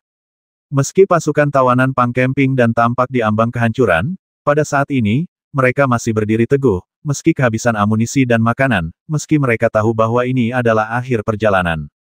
10 menit berlalu, menghadapi dua divisi kekuatan utama negara mulia, tentara tawanan, meskipun menderita banyak korban, tidak menunjukkan tanda-tanda kekalahan. Mereka bertempur dengan gigih, bertekad untuk tidak menyerang selama mereka masih bernapas. Tentara macam apa ini? Huoran sedikit mengernyit, bergumam pada dirinya sendiri, lalu mengedipkan mata pada Bai Ke dan Jikang yang tak jauh dari situ. Bai Ke dan Jikang memberi perintah. Dengan tatapan dingin, mereka mengunci posisi Xiao Hong. Lalu, satu persatu, mereka menyerbu Xiao Hong dan menyerangnya. Entah itu Huoran atau siapapun, mereka semua tahu betul bahwa untuk menangkap pencuri, seseorang harus terlebih dahulu menangkap pemimpinnya. Sumber keberanian dan keyakinan orang-orang ini adalah Xiao Hong. Jika mereka membasmi Xiao Hong, semuanya akan beres, dan pasukan tawanan juga akan runtuh. Hanya beberapa detik kemudian, Bai Ke dan Jikang, keduanya Grandmaster tingkat 2, muncul kurang dari 10 meter dari Xiao Hong. Melihat Xiao Hong memimpin dan bertarung dengan gagah berani, mereka tak kuasa menahan senyum dingin di wajah mereka, tanpa ampun. Melalui pengamatan sebelumnya, mereka dapat melihat bahwa Xiao Hong seharusnya berada di level Grandmaster mengemudi tingkat pertama, tetapi ia adalah yang terbaik di antara para Grandmaster mengemudi tingkat pertama. Namun, dengan upaya gabungan dari dua Grandmaster mengemudi tingkat kedua, berapapun harta yang dimiliki Xiao Hong, ia pasti akan mati. Mereka masih memiliki keyakinan penuh terhadap hal ini. Xiao Hong, yang memegang belati Ruo Shui, tentu saja menyadari bahwa dua letnan jenderal tengah bergegas ke arahnya dari kiri dan kanan. Kalau kau mau bertarung, ayo. Xiao Hong tak kuasa menahan diri untuk mengeluarkan suara lirih, dan api berdarah di lengan bawahnya sudah membara dengan ganas. Benar saja, dua master level 2 hebat mengepung Xiao Hong sendirian, dan Xiao Hong dikalahkan, tapi apa yang bisa dia lakukan? Namun, tepat ketika Xiao Hong hendak bertarung, sesosok tiba-tiba melintas di belakangnya. Sebelum Xiao Hong sempat bereaksi, ia melihat sosok itu telah menerjang tepat di depan Xiao Hong, berdiri di antara Xiao Hong dan Bai Ke, dan langsung menuju Bai Ke. Xiao Hong tentu tahu siapa orang ini. Dia adalah prajurit Bol yang terluka parah, yang lengannya patah karena telah membeku dalam es selama 10.000 tahun. Bol, apa yang kau lakukan mundur? Xiao Hong seakan langsung menyadari sesuatu dan memerintahkan dengan keras. Bol mengabaikannya dan tidak membela diri, ia langsung bergegas menuju Bai Ke. Melihat seorang laki-laki pucat, cacat dengan lengan patah berlari ke arahnya, Bai Ke tak dapat menahan senyum meremehkan di wajahnya. Aku tak percaya orang cacat datang ke sini untuk mati. Kau pikir orang tak berguna sepertimu bisa berbuat apa-apa bodoh? Kata Bai Ke, sambil mengangkat satu tangannya dan menembakkan beberapa bilah cahaya hitam ke arah Bai Ke. Tiup, tiup, tiup. Disertai 3 kali bunyi daging yang tertusuk, Bol yang sangat lemah dan tak berdaya itu langsung ditusuk ke sekujur tubuhnya, dengan darah mengucur dari sudut mulutnya. Namun, tidak ada rasa sakit atau putus asa di wajah Bol. Sebaliknya, ia menunjukkan senyum lega. Ia menyeret tubuhnya yang berlumuran darah dan mengerahkan sisa tenaganya untuk menerjang Bai Ke. Apapun serangan yang dilancarkan Bai Ke, Bol akan segera mengulurkan tangan kirinya yang besar dan mencengkeram pinggang Bai Ke. Senyum di wajahnya semakin liar.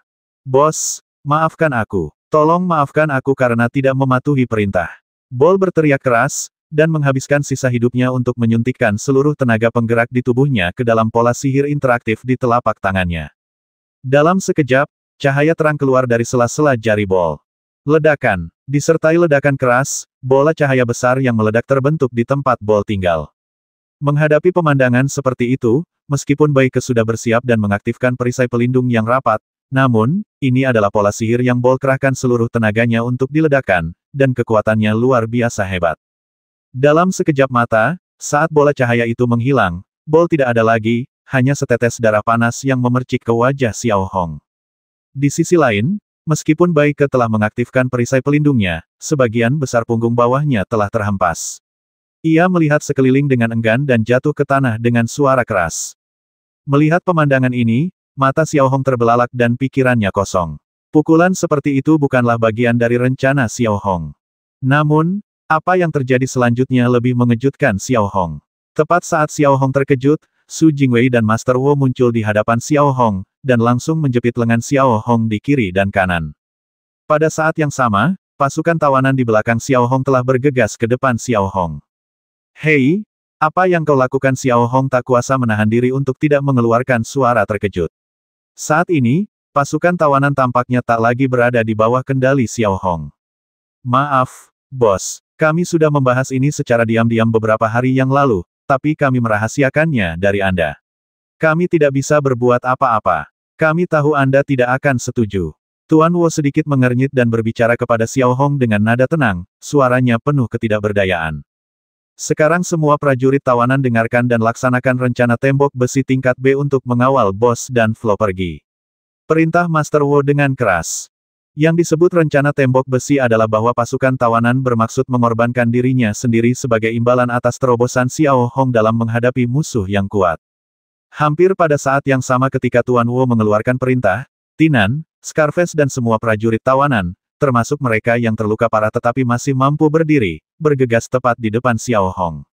Hei, apa yang kau lakukan? Aku bosnya, kau mau melawanku? Lepaskan. Xiao Hong melihat kejadian ini, matanya terbelalak dan ia meraung. Ketenangannya yang biasa hilang, dan ia terus meronta. Saat itu, Xiao Hong sedikit cemas. Ia tak pernah menyangka pasukan tawanan akan diam-diam membahas pendekatan tidak adil seperti itu. Akan tetapi, menghadapi kendali kedua guru besar, Guru Wo dan Su Jingwei, sungguh sulit bagi Xiao Hong yang lengah untuk melepaskan diri. Ya, kami melanggar perintah. Jika bos masih bisa bertahan, kuharap kau tidak menyalahkan kami. Kami adalah bawahanmu yang paling setia. Tuan Wo menanggapi Xiao Hong dengan ekspresi muram, dan senyum tipis itu kembali tersungging di wajahnya. Pada saat yang sama, melihat pasukan tawanan yang sudah berada di depan Xiao Hong, mereka mengubah taktik mereka sebelumnya dan sepenuhnya meninggalkan pertahanan. Mereka menyerang dengan sekuat tenaga dan menyerbu ke depan.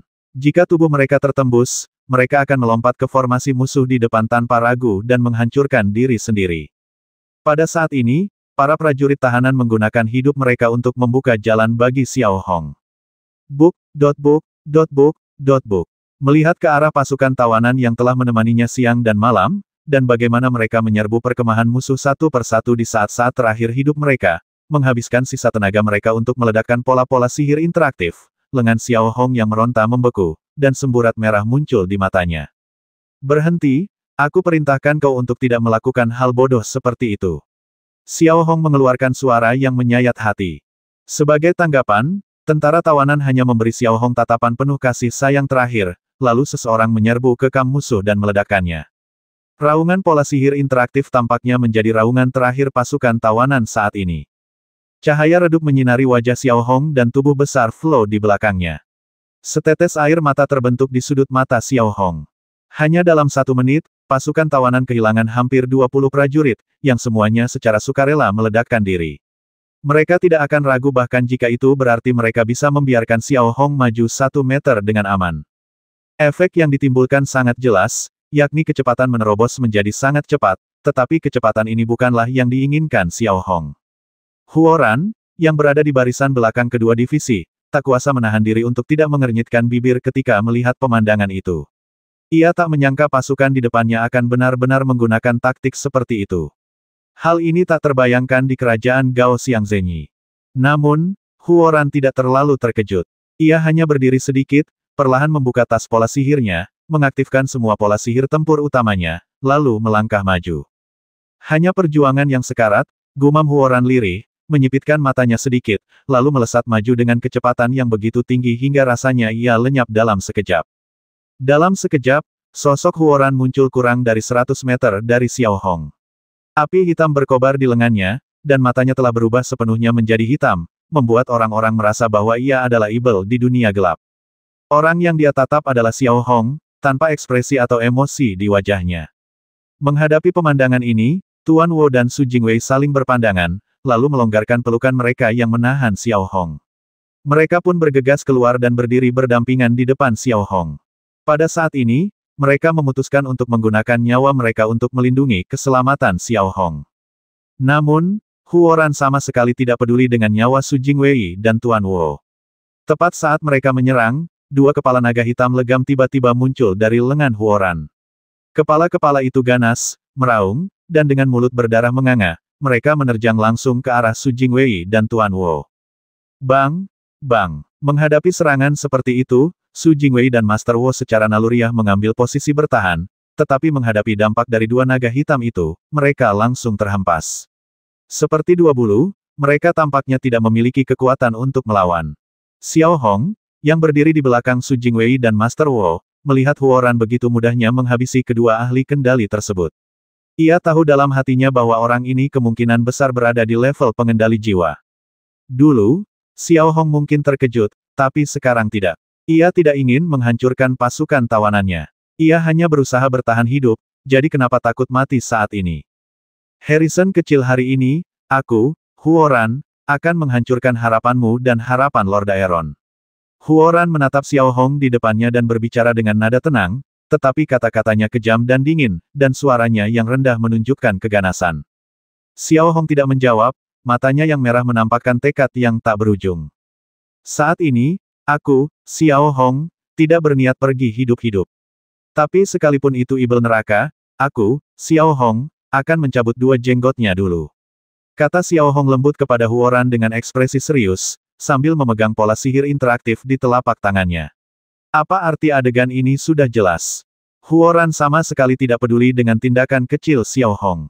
Perbedaan kekuatan antara seorang pengendali jiwa dan seorang master pengendali jiwa agung sudah tidak dapat diperbaiki lagi.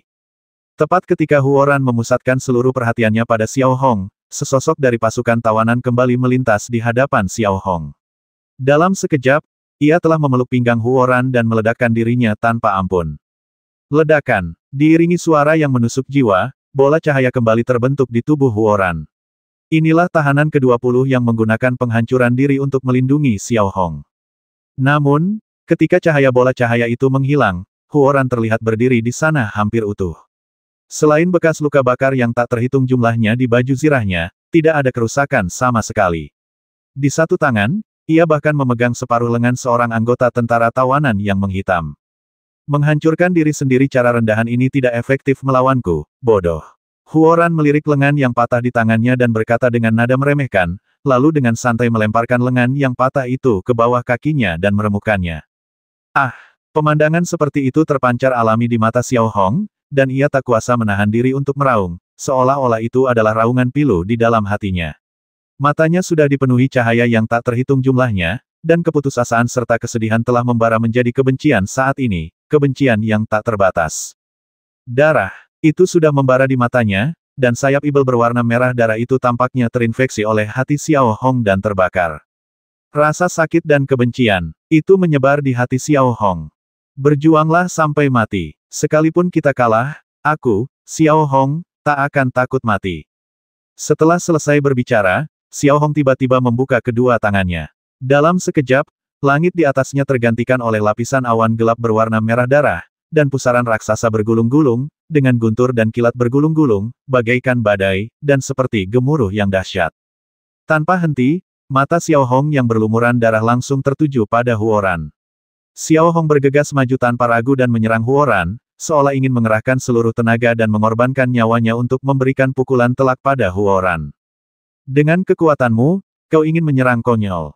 Mata Huoran perlahan meredup, dan naga raksasa berlengan dua itu telah beregenerasi. Tubuh naga hitam dan mata merahnya melesat langsung ke arah Xiao Hong dan mencabik-cabiknya. Dengan serangan pengendali jiwa, di mata Huoran, Xiao Hong sudah menjadi orang mati. Patah. Detik berikutnya, kedua mulut naga itu telah menggigit Xiao Hong erat-erat dan mencabik-cabiknya. Namun, yang berceceran dari tubuh Xiao Hong yang terkoyak bukanlah darah, melainkan serpihan es berdarah yang tak terhitung jumlahnya. Ini, pengganti es mata Huoran bergerak sedikit, dan secercah kejutan muncul di matanya. Kemudian ia mengalihkan pandangannya ke samping, hanya untuk melihat Xiao Hong muncul di samping Huoran tanpa peduli apapun. Tinju kanannya telah mengembun menjadi badai es seperti pusaran air, dan langsung mengenai titik lemah Huoran. Ledakan. Setelah ledakan keras, Xiao Hong dengan tinju yang meraung, telah mengenai titik lemah Huoran tepat di tempatnya, hanya mengandalkan kebencian dan kekuatan seorang pengemudi utama tingkat pertama. Huoran sedikit terkejut dengan pemandangan ini, tetapi ekspresinya masih penuh dengan penghinaan kamu pikir. Sebelum Huoran sempat menyelesaikan kata-katanya, ia membuka matanya lebar-lebar dan melihat tinju yang mengenai titik lemahnya masih diselimuti badai es dahsyat yang berputar dan merobek-robek dengan liar seperti penggiling daging. Badai es itu semakin kuat dan ganas, seperti hati Xiao Hong yang membara. Armor kokoh Huoran langsung tertusuk, dan kemudian Huoran terdorong keluar oleh badai es berbentuk pusaran yang menempel di tinju Xiao Hong, memaksa Huoran mundur lebih dari 10 langkah. Benturan seperti itu membuat Huoran sedikit terkejut. Ia berusaha keras untuk tetap diam. Huoran sedikit menundukkan kepalanya dan dapat melihat dengan jelas bahwa sebuah lubang telah robek di baju besi di tulang rusuknya dan ada beberapa goresan di kulitnya. Lukanya tidak serius, tetapi hantaman seperti itu tentu saja membuat Huoran merasa marah dan terkejut. Sepertinya kau benar-benar tidak tahu apa itu kematian yang tragis, kata Huoran dengan suara sedingin itu. Meskipun ia berusaha menjaga nadanya setenang mungkin, nada keganasan sudah tersirat dalam suaranya. Kemudian, melihat ke belakang Huoran, 4 naga hitam raksasa tiba-tiba muncul, tampak sangat ganas, dan pukulan Xiao Hong, yang dilancarkannya dengan sekuat tenaga, tidak menimbulkan efek apapun pada Huoran.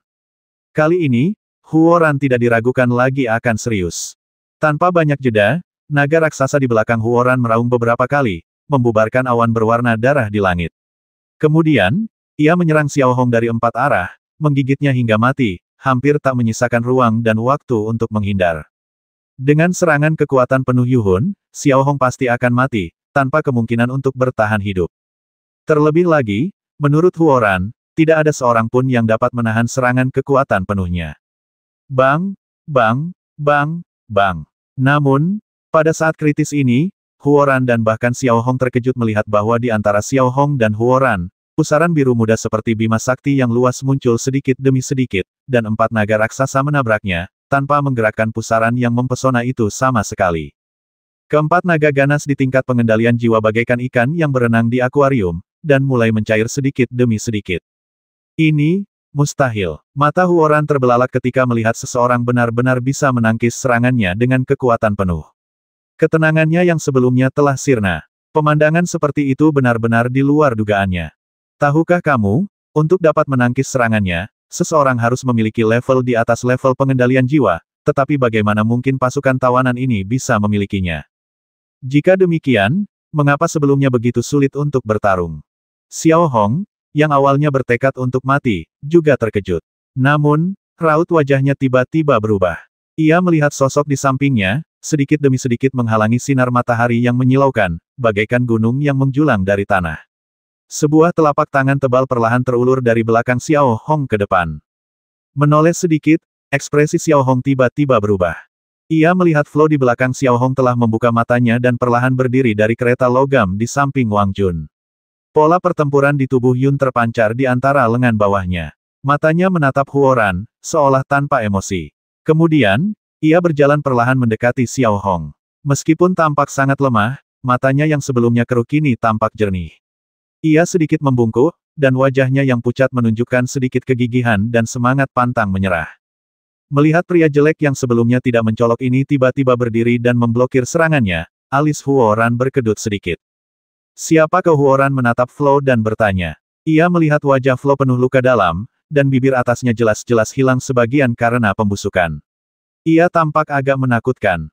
Flo menatap Huoran dan berkata dengan suara agak lemah. Ada bagian bibir atasnya yang hilang, jadi pengucapannya jelas agak tidak jelas, tetapi masih terdengar jelas. Mendengar nama itu, tatapan Huoran berubah drastis. Ekspresi terkejutnya perlahan berubah menjadi waspada. Bagaimana mungkin Huoran tidak pernah mendengar nama Flo saat itu? Huoranlah yang menangkap Flo secara langsung. Keduanya bisa dibilang musuh bebuyutan. Namun saat ini, Huoran tidak pernah menyangka bahwa Flo masih hidup dan akan menjadi seperti sekarang. Anggota lain dari pasukan tawanan yang siap bertempur sampai mati juga melihat Flo berdiri, dan secercah harapan muncul di tengah keputusasaan mereka. Flo, sudah 10 tahun berlalu.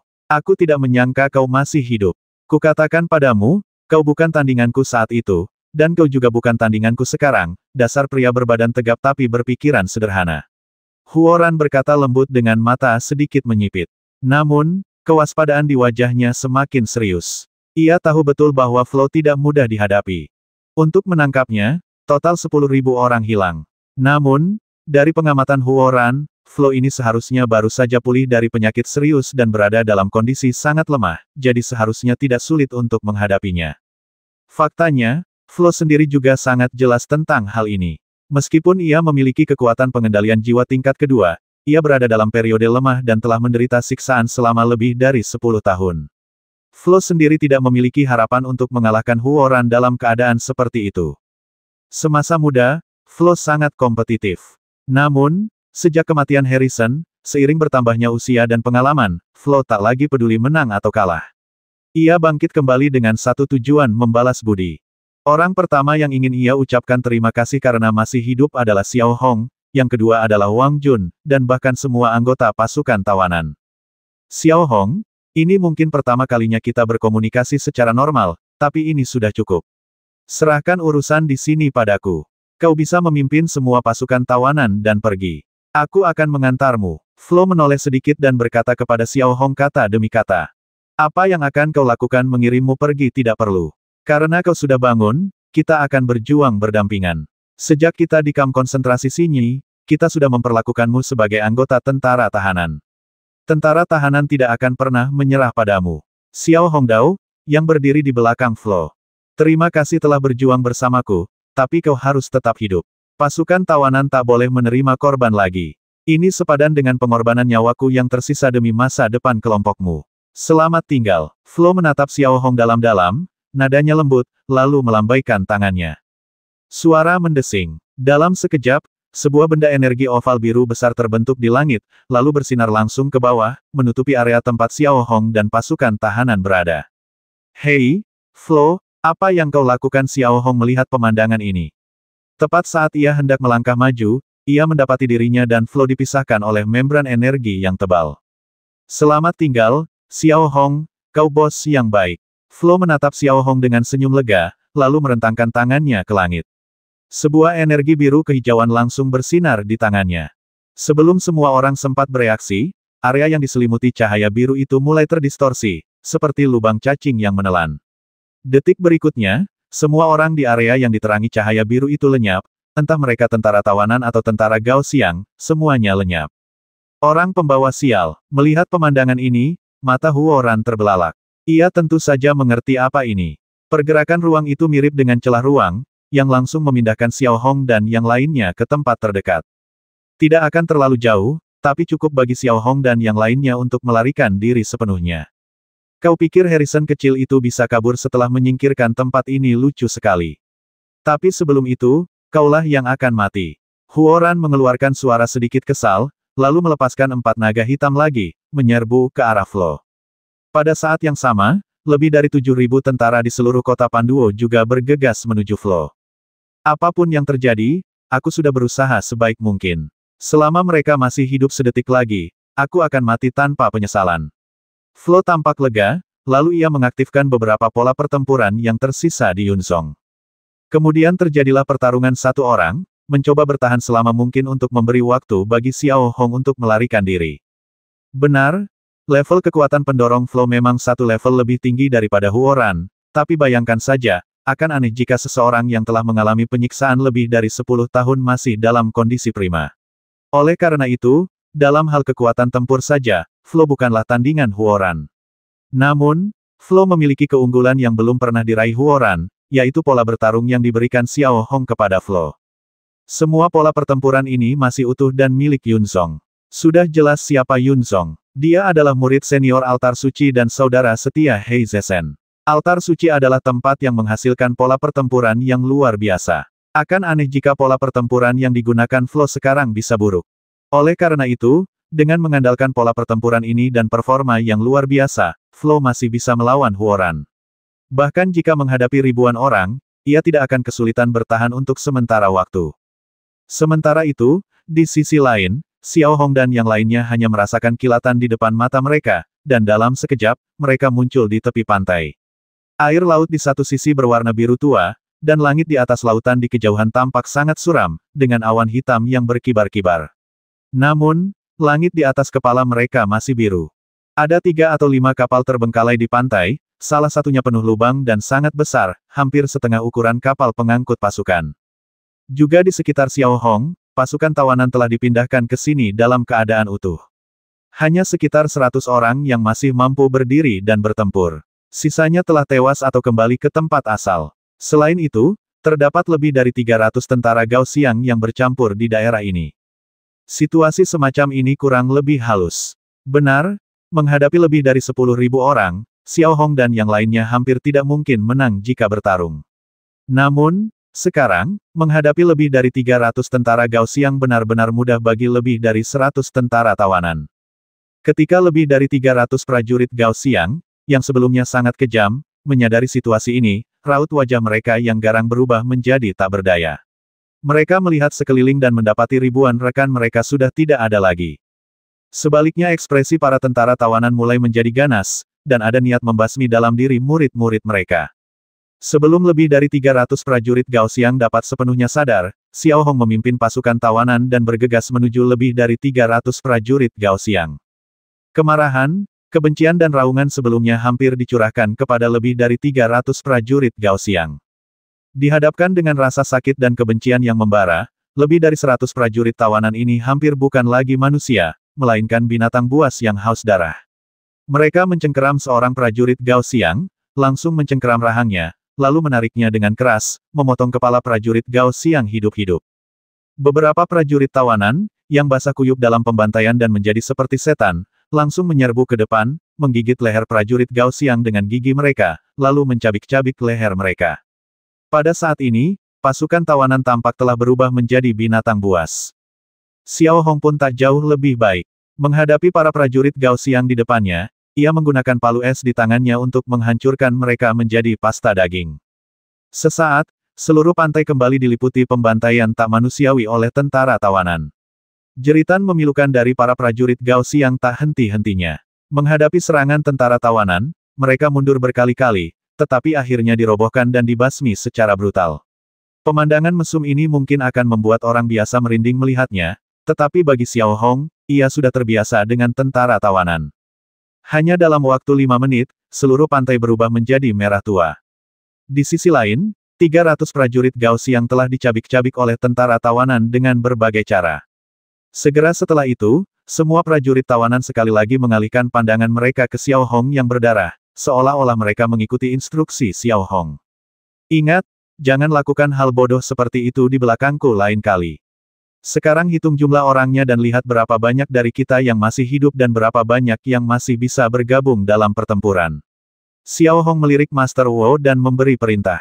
Hasil akhirnya ialah jumlah orang yang masih mampu berpartisipasi dalam perang adalah 137 orang, dan termasuk mereka yang masih hidup, jumlahnya tepat 500 orang. Jumlah tersebut merupakan jumlah standar para ksatria pemakaman kala itu, tidak lebih, tidak kurang, dan tidak ada kesalahan. Melihat statistik seperti itu, Xiao Hong tak kuasa menahan diri untuk menatap langit.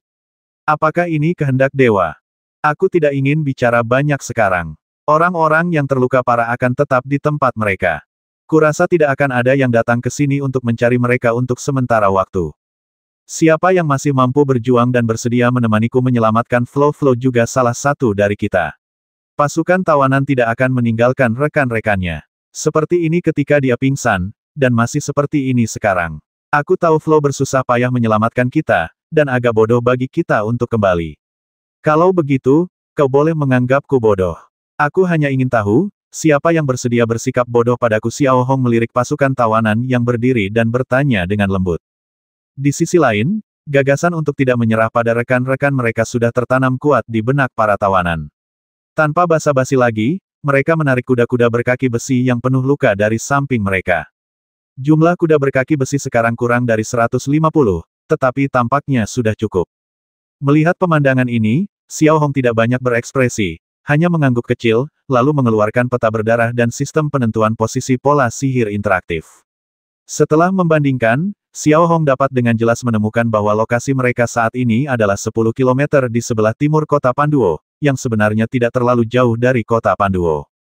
Aku tetap berkata bahwa pasukan tawanan tidak akan menyerahkan rekan kita, bahkan jika seseorang menyebut kita idiot atau dungu, kita akan berjuang mati-matian untuk menyelamatkan Flo. Inilah fondasi pasukan kita dan tidak akan pernah berubah. Kita akan berbagi suka dan duka. Naiklah ke kuda, pergi dan selamatkan Flo. Nada suara Xiao Hong tiba-tiba meninggi, lalu ia melompat ke atas kuda, melirik yang terluka, memberikan beberapa instruksi, lalu memimpin 137 tawanan tentara langsung ke kota Panduo tanpa ragu dan melawan. Memang, perilaku Xiao Hong tampak bodoh, tetapi kebodohan ini mengandung persahabatan yang tak ternilai harganya. Persahabatan inilah yang mengikat erat pasukan tawanan dan menjadikan mereka satu kesatuan tempur. Di saat yang sama, di kota Panduo, saat Huoran dan Flo bertarung, ribuan tentara juga melancarkan serangan gila-gilaan terhadap Flo. Tak diragukan lagi, kemunculan Flo lah yang benar-benar mengacaukan semua rencana mereka. Karena Flo sendiri berada dalam kondisi yang sangat lemah, menghadapi serangan ganas Huoran dan bantuan ribuan prajurit elit Gao Xiang, Flo kini dipenuhi luka. Tubuhnya, seperti tank kecil, berdarah di mana-mana, dan dahinya bermandikan keringat. Kakinya sedikit lemas dan tubuhnya pusing. Namun, Flo tetap gigih. Yang harus ia lakukan hanyalah mengulur waktu untuk Xiao Hong dan yang lainnya, dan pergi sejauh yang ia bisa. Flo, aku tak percaya kau masih sebodoh ini setelah bertahun-tahun. Apa kau pikir kalau kau melakukan ini, Harrison kecil itu akan aman? Kau terlalu naif. Dan kalaupun dia lolos, apa yang bisa dia lakukan menyelamatkan Lord Daeron? Kau bercanda. Beberapa naga raksasa melingkari tubuh Huoran. Ia berbicara kepada Flo kata demi kata. Saya dibesarkan oleh Harrison sejak kecil. Harrison memperlakukan saya seperti ayah dan guru. Harrison adalah keyakinan dan tujuan hidup saya. Setelah kematian Harrison, saya sempat depresi dan bingung. Saya hanya berpegang teguh pada kekuatan di hati saya, tapi sampai saya melihat Xiao Hong, dia adalah harapan, dia adalah tujuan baru di hati saya, apapun pendapat orang lain.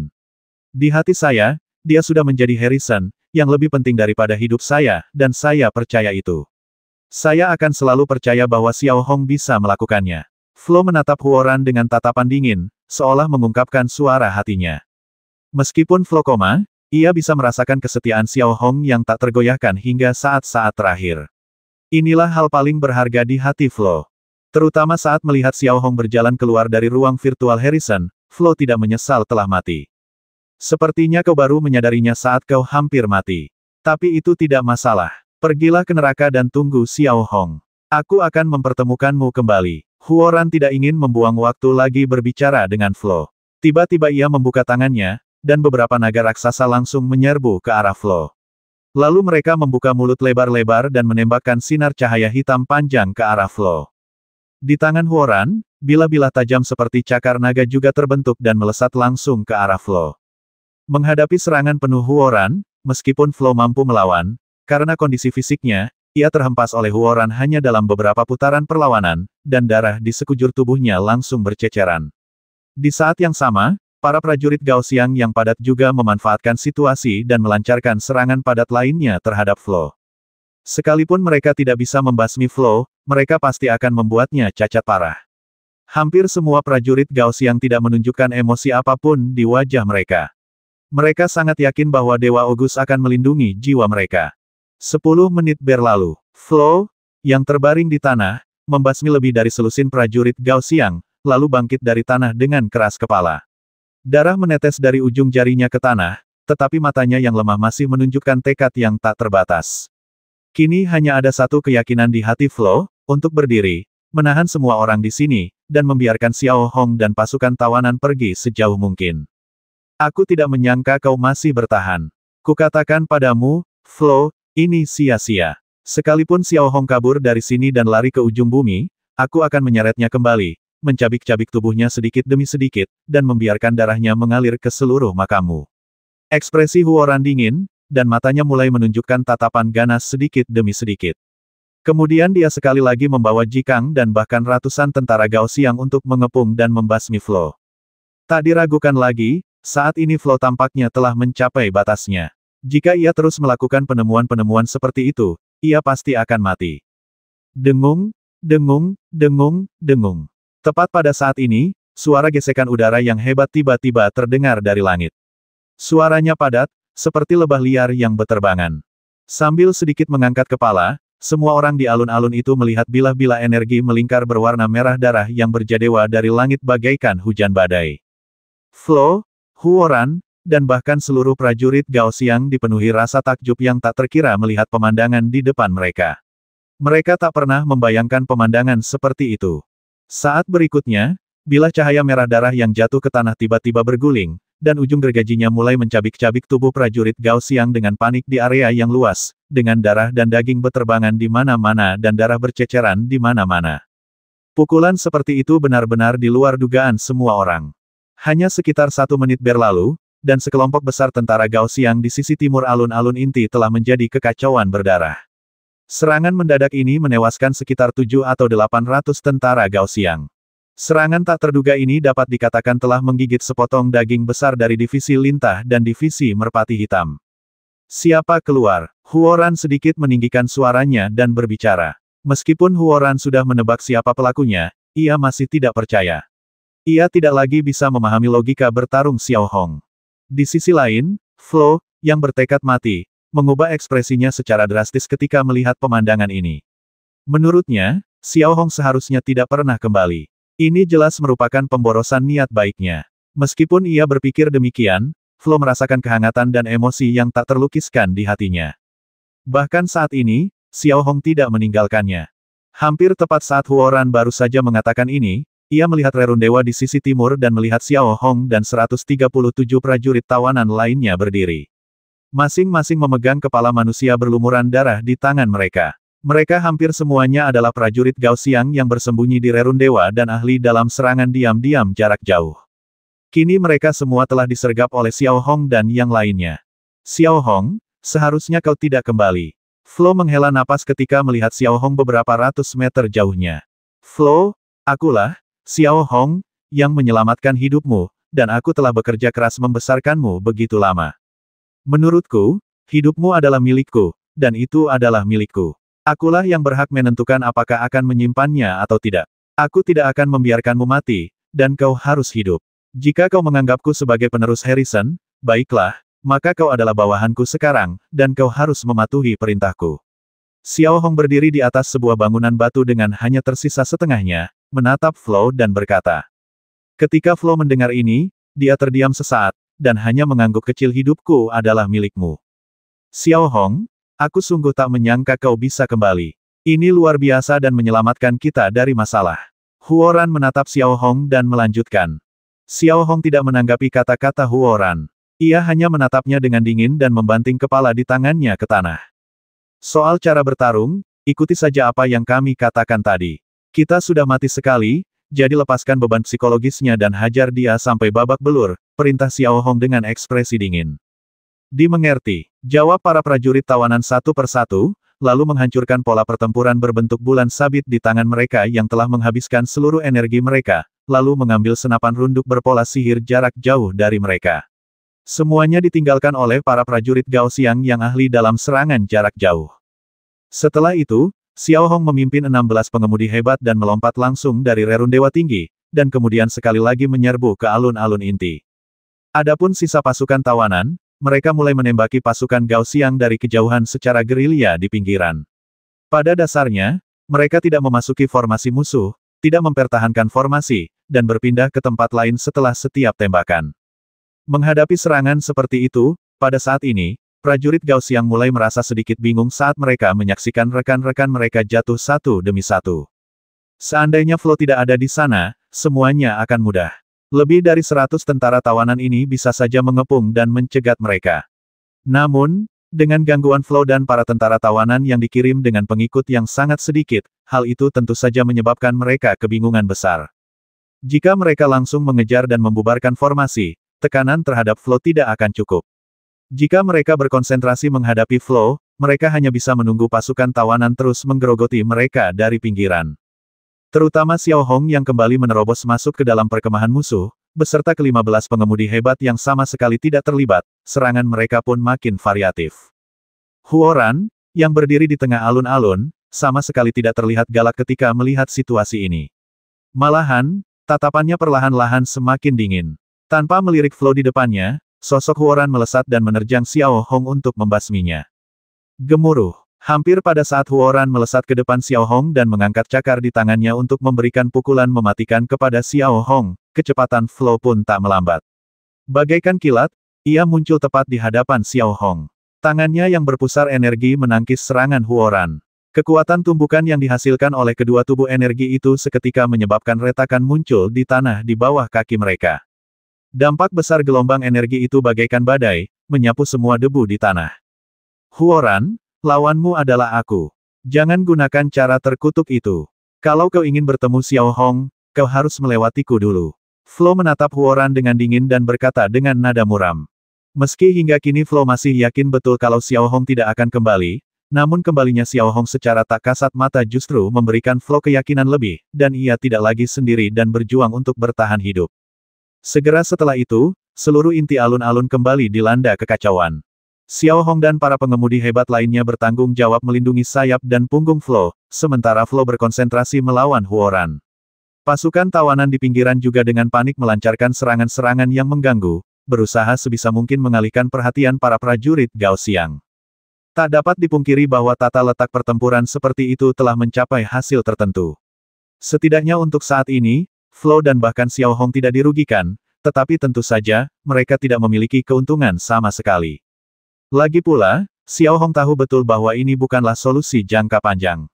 Dengan cadangan kekuatan Xiao Hong dan yang lainnya saat ini, mereka tidak dapat membasmi semua prajurit di depan mereka, terutama kekuatan fisik Flo dan bahkan luka-luka di tubuhnya. Setelah 10 menit, kekhawatiran Xiao Hong mulai menjadi jelas. Dapat dilihat bahwa Flo secara bertahap kehilangan pijakan dalam pertempuran melawan Huoran, dan peluangnya untuk melancarkan serangan balik yang efektif menjadi semakin kecil. Sebaliknya, Huoran berada dalam kondisi yang sangat baik, serangannya sangat ganas, dan semakin kuat seiring berjalannya permainan. Kita harus menemukan caranya. Xiao Hong terus mengulang kata-kata ini dalam benaknya, dan otaknya mulai berputar dengan panik, berusaha sekuat tenaga mencari cara untuk memecahkan kebuntuan. Berdasarkan situasi saat ini, satu-satunya peluang untuk menang adalah membasmi Huoran, atau memberi Huoran pukulan telak. Satu-satunya yang bisa memberi Huoran pukulan telak adalah Flo, tetapi dalam kondisinya saat ini, Flow tidak cukup kuat. Xiao Hong tiba-tiba teringat sesuatu, yaitu pola bantu Monai yang telah lama dirahasiakannya. Di saat yang sama, Huoran menyaksikan serangan balik Flow semakin kuat dan hampir sepenuhnya tak berbahaya. Ekspresinya berangsur-angsur menjadi lebih ganas, dan ketenangannya yang sebelumnya sedikit banyak telah memudar. Sudah kubilang sejak awal, selama aku di sini, tak seorang pun bisa lolos. Ayo, kalau berani. Flow, kukatakan padamu, kau takkan pernah jadi milikku. Pergilah ke neraka dengan Harrison kecilmu itu, teriak Huoran kepada Flow, seluruh tubuhnya tampak bergejolak karena kegembiraan. Matanya terbelalak, dan 2 naga di tangannya, bersama 4 naga di belakangnya, menjadi ganas. Terkadang mereka menghantam tanah seperti palu berat, menciptakan kawah raksasa, dan terkadang memancarkan beragam sinar cahaya.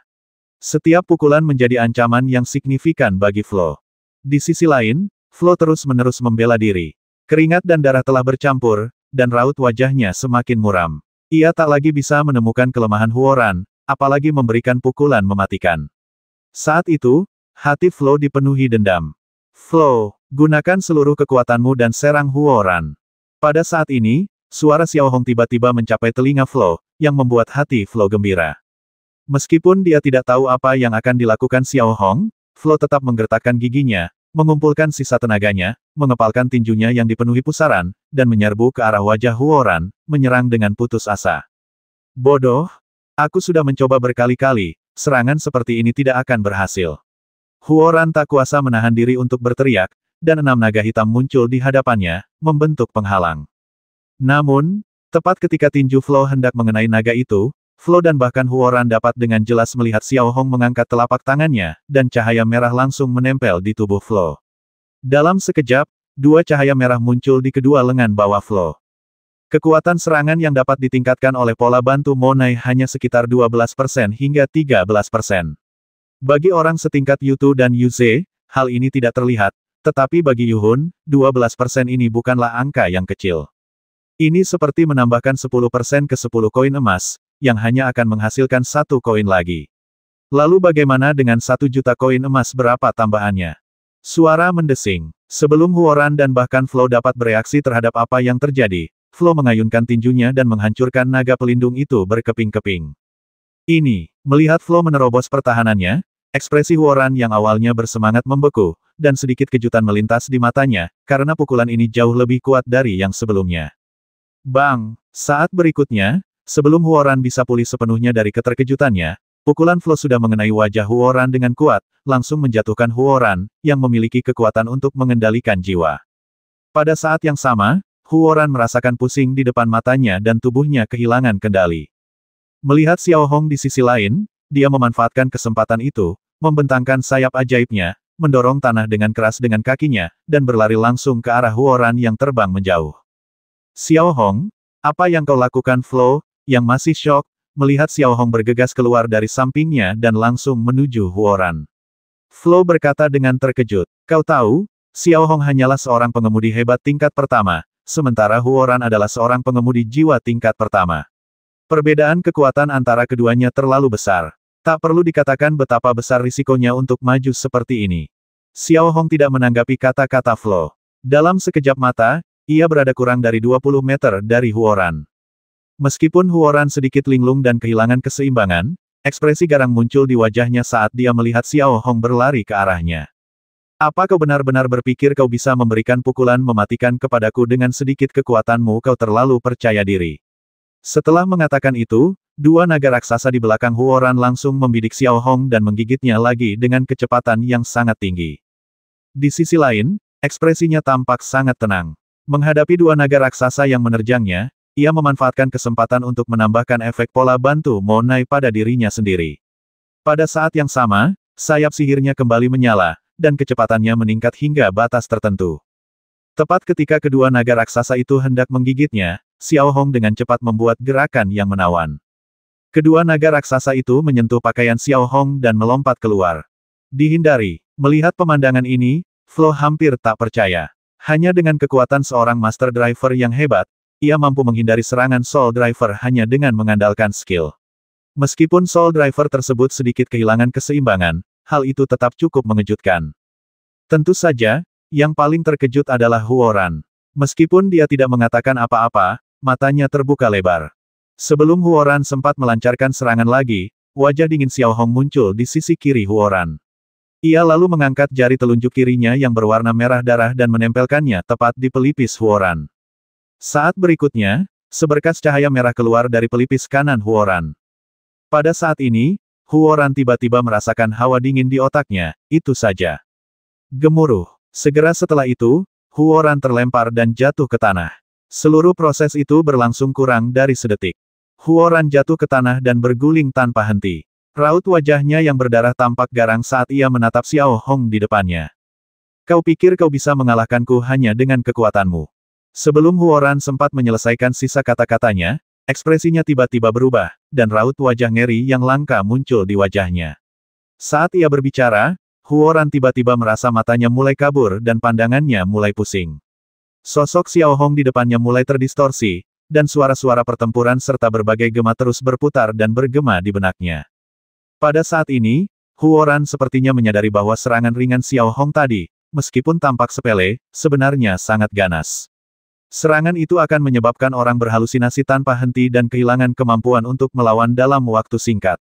Xiao Hong, kau benar-benar jahat, teriak Huoran dengan marah, lalu mengerahkan seluruh tenaganya ke dalam otaknya untuk mencegah gelombang energi hantu yang memasuki otaknya menyebar.